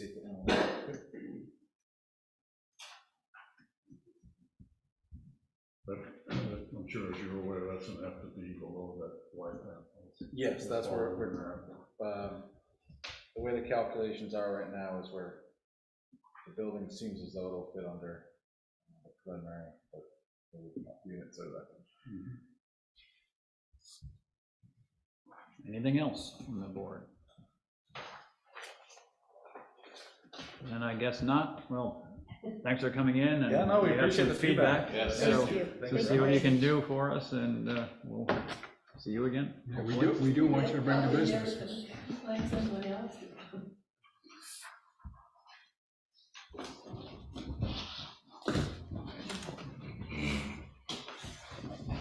Thank you for everyone's time. Thank you. Especially with stealing from Keene. I like stealing Keene businesses. Call up George and say, hey, we got another one. People who are asking questions are on the Conservation Commission, so they'll be seeing you Now, more stuff. Just next saying, up you know, so on our that's list, item C is the Conservation Commission, and they have the Wildlife Habitat and Natural Resources Protection audit. Would you like to enlighten us on that a little bit? Sure. I don't have too much more to say about it beyond what was already in the packet, but I'm happy to answer questions and tell you a little bit about what we've been thinking. So we did sit down with Moosewood Ecological to talk about updating the open space plan to begin with, because that's 20 years old now. And also, you know, as we've been going back and forth with you all over the last year or more maybe, about various ordinances and regulations and rewriting things, and you all have questions for us about the septic system setback, and, you know, we don't have a lot of expertise to be able to answer those questions on the commission, so, we thought, well, Moosewood would probably be able to help us with that, and as it turns out, they do offer a natural resources protection audit where they'll sit down with the town, and they'll go through, you know, the various ordinances and regulations and look at, what they feel the level of protection is that it's offering to the town's natural resources and where we could maybe do better. I think that would be a big help given the questions that we've had recently. So we thought we would do that, trying to be timely, we would do that first before we launch into the open space plan and kind of let that inform perhaps the open space plan. There's also some other options that we may decide to look into. One of them was a little bit pricier, but they do offer a wetlands evaluation. So, you know, if we felt like, okay, we're having a hard time answering which wetlands in Swanzey might be more expendable than others, they'll come and actually go on the ground and look at our wetlands and be able to say, okay, maybe the town wants to talk about these particular wetlands being prime wetlands because they offer, you know, a lot of, whether it be ecological services to the town or wildlife in town, versus, you know, wetlands that could offer fewer services to the town. So that might be something we want to do over the next couple of years as well. So how deep did they go into it? You know, they don't do a field survey on, you know, this one that we're talking about now, the one you're gonna have done now, they're just going over our regulations, so they do go out in the field, do surveys? No, I think the field survey would come in as they do the open space protection, the open space plan. So, you know, there may be some things that they find out later that we might want to back up a little bit and look at that again, depending on what they find in the field. But we just felt like we wanted to start with the audit, just because you guys are in the process of looking at the regulations, and it may be that we're a little bit behind, you know, but I know it's a work in progress. you Yeah, know? it's ongoing, we do it all, you know, Yeah. zoning and. Didn't you do a natural resources inventory not too long ago? So Yes. that would inform, that was the Yes. boots on the So ground we, part, yeah, right? so at Moosewood Ecological has done a natural resources inventory and an ecological assessment for the town, and sort of the natural next step is to do the open space plan. And this will all play together, so, you know, we'll end up with a pretty complete picture, I think, by the time we're done with where we're at. And, I think it'll be really helpful. Yeah, and then we can incorporate that into the master plan next time around. Yes. Yes, that's the idea. Yeah, ought to be good, when are they gonna do it?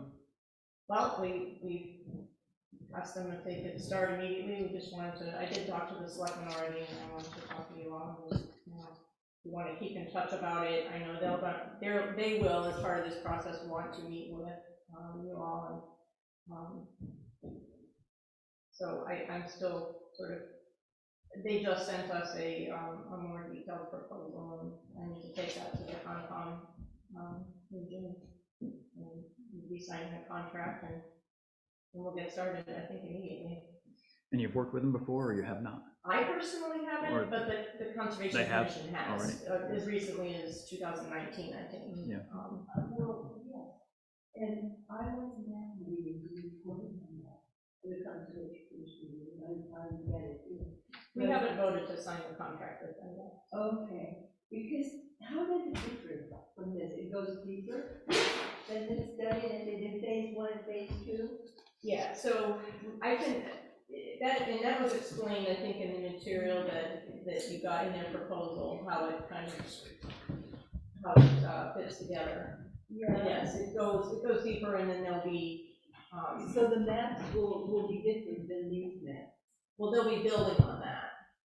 And they're also, one of the things that they'll be doing is helping, so I mentioned, y'all are coming up with a mapping system for the town, so it'll be accessible on the website, correct? Yeah, In a while. Well, they will be able to help give you maps that you can use on the town website as part of that. So that will be another helpful piece. So some of those maps that we already have not changed. Right. So that's great, so we don't have to pay for that, but some of them will need to be updated. Probably not, yeah, those are like 2018. The other one I had at home, I referred to that, it's easy, Yeah. it's just that. So there will be more information, and yeah, it'll be additional to that. It looks like it covers more our ordinances than it does those maps there. Those maps will be used, but it looks like more covers wording, you know, what we have in our Well, zoning. yes, this part of it, the Yeah. natural resource protection audit, will really. Yeah, the one that you're doing now, yeah. The regulations and the zoning, yes. And that's, Then the open space plan is, you know, this was the 2004 one. So this will be updated, some of those maps that we were referring to will be included, and updated versions of them will be included. But it'll also just kind of give us and I'm also excited that, you know, we're doing this Swanzey Lake Watershed Management Plan, and I think that information will be helpful too, to inform the open space plan, I would think. I think it's all going to sort of come together at the same time, roughly, 2024.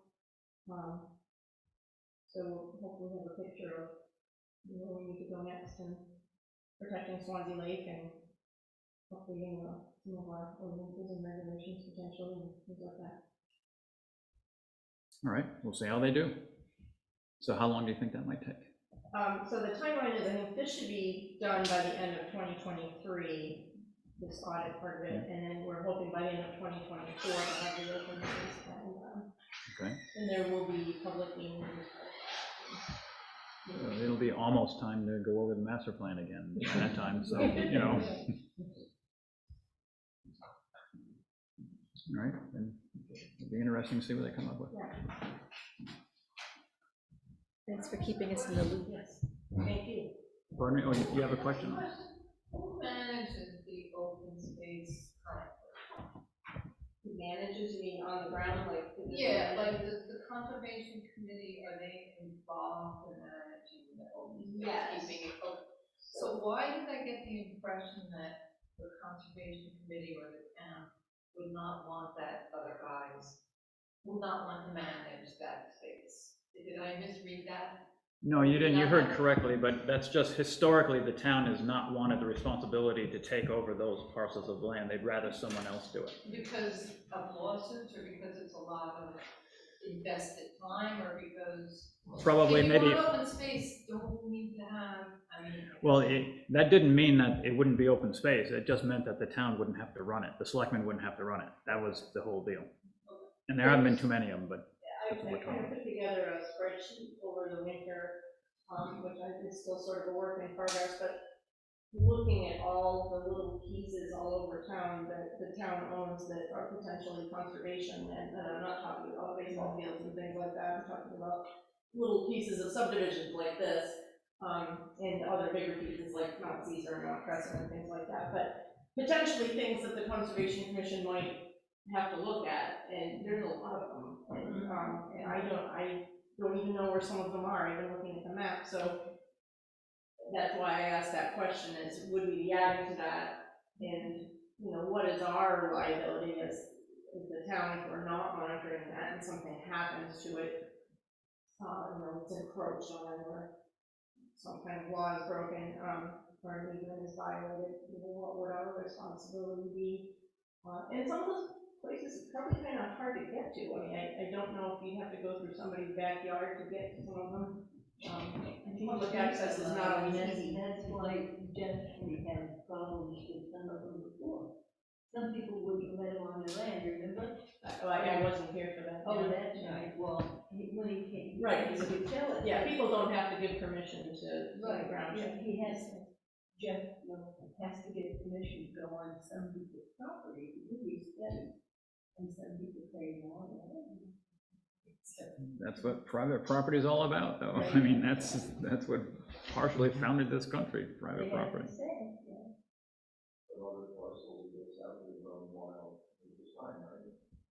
As far as we know, but we don't It know could be what the something neighbors built have on been by doing now. on them, you know, have the neighbors been deciding to put a shed on them, or, Yeah. you know, right, if you can't go in, and I was trying to monitor some of the pieces, like the piece adjacent to Honey Hill that the town owns, and there's no boundary markers, so I'm just sort of wandering around hoping I'm on the right property, and I have no idea. You know, You it's might tough. be told to do Don't answer that it. side. And there, then. Yeah, well, I think, yes, I was with my own guess.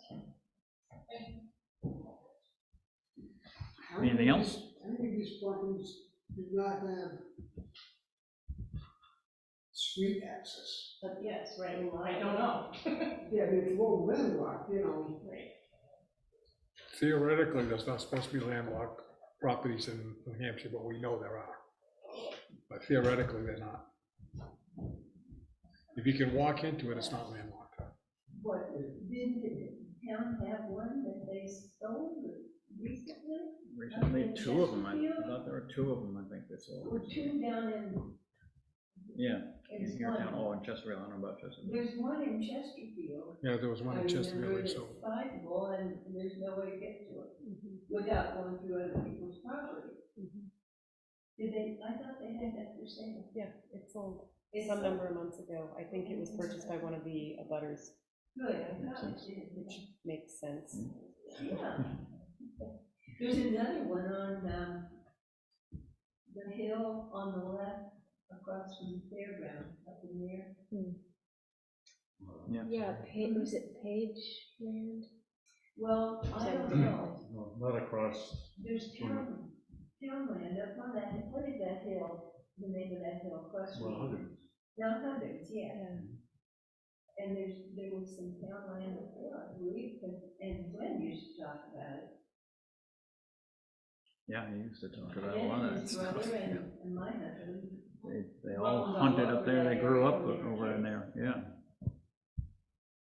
And it's not acceptable. But the more I think that, oh, you guys for some of the yard. There is I one was. that goes up there from Harmon's Drive for the airport to maintain the light. Oh, is there? They have it right away up there. There's, almost all the way down Harmon's Drive. Then just loop up, there's like a class 6 road. Oh, But the airport has access to maintain a light. Okay, anything else on that? Thank you. Thank you. And you too. next year. And we had our plan reading workshop in the beginning of the meeting, it's Don going over that other subdivision. So That was we good. don't have to do that. Good job. So any other business required at the meeting? I have a thing that I threw in front of everybody on the table before you got here.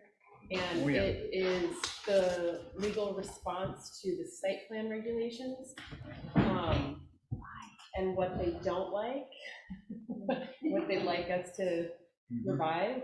And I think the most important thing is on the list is the first thing listed, which is basically looking at our multi-tenant process Yeah, that did. and home-based business. And I was not able, Michael Brantley, this came in last night, so I was not able to touch base with Michael today to determine if we have a select board process for home-based business, because I'm not aware of one, but that does not mean that one doesn't exist, so we're sort of.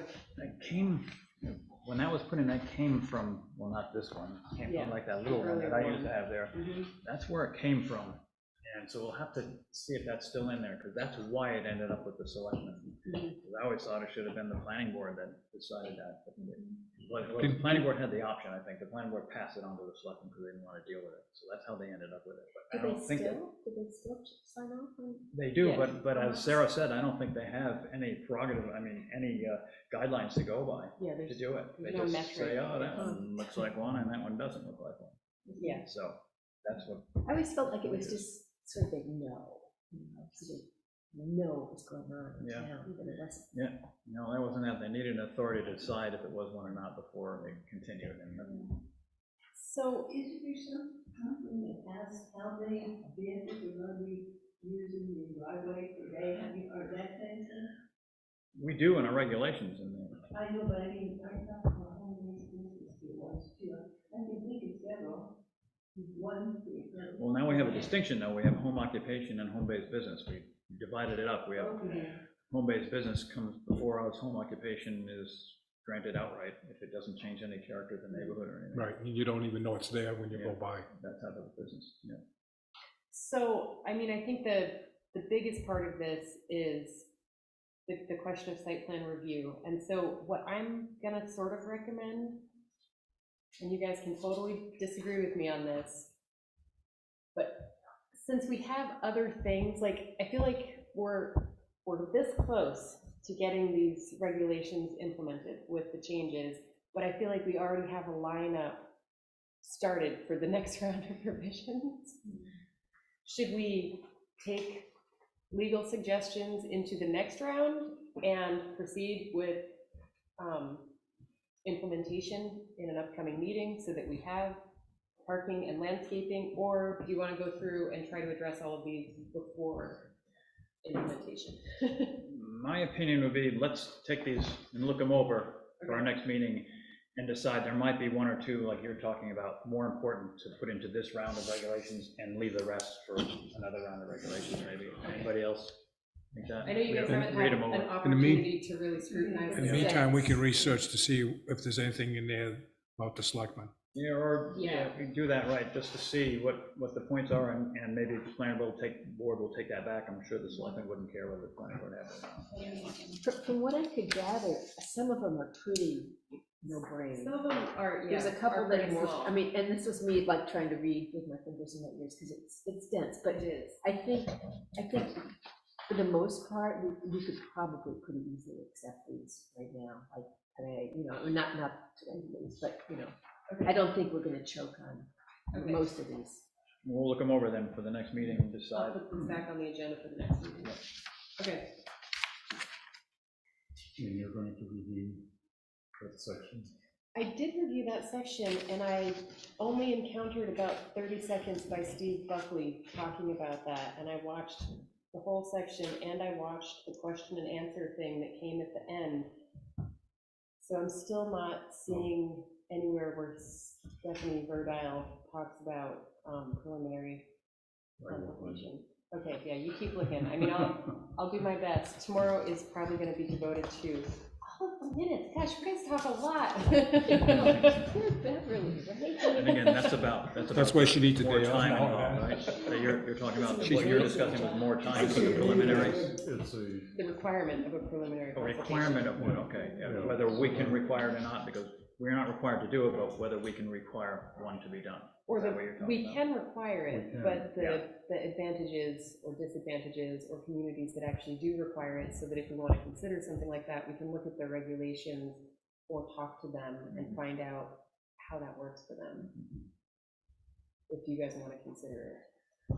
Let's see, I don't know, I still think that we pretty much have enough time to look these things over. You know, I know the other time, there are times that we won't, but that last one that brought a lot of this up, the one up here, which we won't mention, that had a lot of extenuating circumstances through the ZBA, some of it. Most of the time, I think that we have enough time to review these, and if we don't have enough information, if we need another study or whatever it is, and the applicant does not want to give us an extension of time, then we have it in our capability just to deny it because they don't have enough information. We couldn't on the other one because they had already been done in the ZBA and it's taken care, went through the courts and all that stuff, but the planning board can do that, and if they say no, then it's no. You know, it's to their advantage to say, okay, we'll give you another 30 days or something to look it over, and we do the study and have it done. That's my view of it, rather than requiring a preliminary on these. well, again, if we have it in the regulations that it's required, we can waive it if we see or feel as though when they come in to do that, that everything is complete. But again, with that preliminary, it's only conceptual. You know, we went a little bit beyond conceptual with the ones in tonight, but it's only basically the concept and the zoning laws involved and those types of things. We can't really get too deep. It's also. But we did- Just a second, let me, go ahead. Yeah, I was just gonna say, but we just did that. The last Okay. meeting, the previous meeting with the woman who wanted to put her, or extend her beauty salon, Mhm. because she came in for conceptual. We said, okay, we looked at it, everything looks good, we'll do the meeting. And She actually didn't Yeah. come in for conceptual. No, she didn't. No, she came in to have the planning board decide whether we wanted a site plan review or not. Right. And the is board can do different. that. Yeah, we can do that. Okay. And there had been a beauty Right. Yeah. What were you gonna say, Steve? The question is, when you write regulations, shall versus may. Yeah, shall is directed. The board may request, not that the board shall request. May is permissive, shall is mandatory. But I guess the thing to ask ourselves is, do we need it? You know, it's beneficial mainly to the applicant rather than to the planning board to come in for something like that. Like these guys, for instance, that were just in here, you know, it came up that that's a pretty big red building up there, and the color might be a problem, but had they not been in for that, they might have gotten through the whole site plan there, and we get to the very end to decide it and say, well, that color's off, we aren't gonna do it, go back. You know, it was to their advantage, but they didn't have to do that. But I mean, It's gonna save them some Again, time. it's not a time thing, yeah, it'll save them some time, but again, it's not a time thing, I think, for us. But, you know, we can think about it. But it's very limited as to what we can really discuss. We can't get into we can get into the basics, but not into the specifics of the plans when we do the preliminary part of it. Design review phase, that's different. Then we can get into things like we were tonight, you know, design review. But other than that, it's basically, will it fit on the property? You're gonna be able to hit the setbacks, you're gonna be able to do the drainage, you're gonna be able to do this or that, it's gonna be too big or whatever. Those are just general conceptual things. Under the state's regulations, under 674-44, under J, well, 2 says the site plan review regulations which the planning board adopts may, and then under J, it says require preliminary reviews of site plan. Yeah, so it gives us permission to do it. We can do it if we want to do it. So we can require. Yeah, we can require it in our regulations. But do we need to? That's the question. That's what I'm trying to get to. Do I we think need to that do all that? regulations should allow for it, may. Well, we do. We have it in there that they can if they want to. Yeah, but we can't require it, but We can require it. But why do we need to? Why should we? That's the question I'm trying to answer. You and I are going back and forth on this. We're trying to answer, do we need to do that or not? Sometimes you might need to, and sometimes not. It's on a case-by-case basis. That's why But we have the right to say, that it's not required. But if it's a large development or whatever coming up there, I would imagine Sarah and Mike too, probably, but Sarah especially, would say it might be beneficial to you to come into the board like these guys did with a That's preliminary. exactly why they came. Yeah, because it suggests it, and that's, on that side of it, that's where it should be, I think. Sarah knows, the size of a project or something like that, as to what the board would And want or it's what they the would. same with Dr. Dexter as well. Yeah. His thing seems pretty complicated, and I suggested he come in for a preliminary with all of you so that And that helps, yeah, it helps. help try to put together a better project before he comes in for design review or site plan review or the subdivision or, Could we word it such that it would be required to come before the officers, being Sarah, Mike, for review, and then come to us? I don't know, I wonder if we could do that. They do that anyway, but I'm wondering, because No, I know, there are just some make it things, hard sequence. like the planning board can authorize the land use boards to do certain things and to, like, for instance, we authorize the land use board now to approve signs. We don't do that anymore here, and things like that. But I don't know if we can require them to go to land use for that. It's hard to say, that's an idea. It's helpful, it's like getting department review, it's like getting the fire, not their sign. And they should want that, yeah. Because they're not seeing the complete thing yet, but they can give us some ideas, this is something that, we should pay attention to or something. Sarah has an idea of what the board likes and doesn't like. And Sarah can turn around and say, if you want to go with that, you can, but I would suggest. I actually do that already. I mean, I do try to prepare applicants based on the feedback that I've seen you guys deliver and the regulations that the community has. If you come to the board with that, it's gonna be uphill, and I let them know that, and often things are revised That's before you see them. helpful for us and for them too, but helpful for us that, it wastes their time and our time. And basically, it's like, basically, that's a preliminary review that you guys do, really, because you're going over the zoning regulations, lot size, just general terms and that type of stuff. Give Mr. Keel something to do. He doesn't work on any of this stuff usually. But, sometimes I think, the regulations that we have are designed to cover the entire state.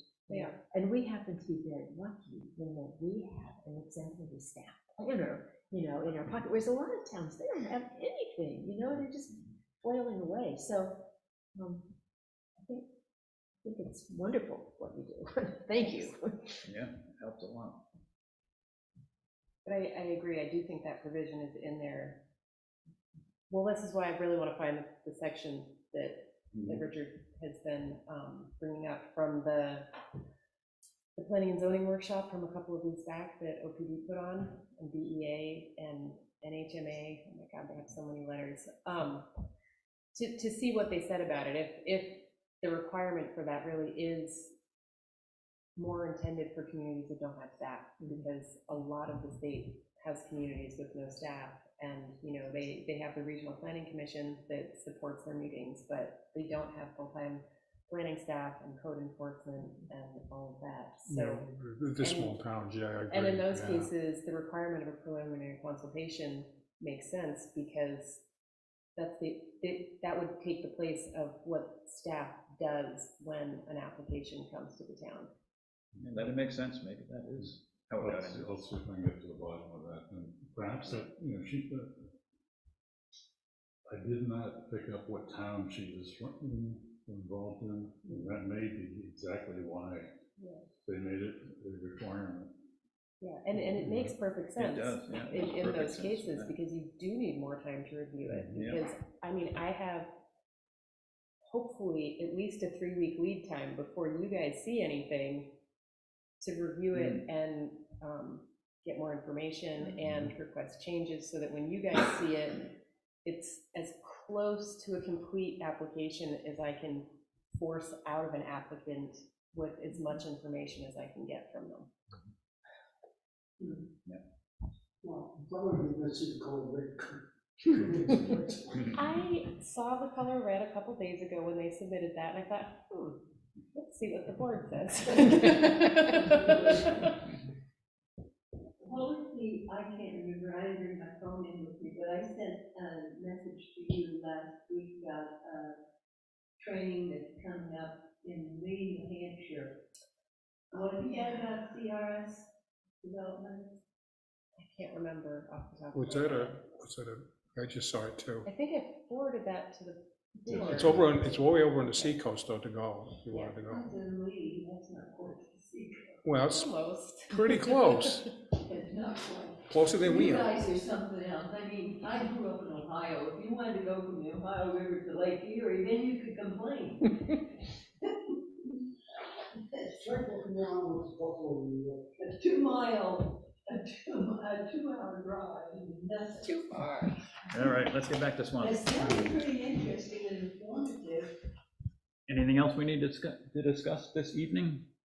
If not, motion to adjourn is in order.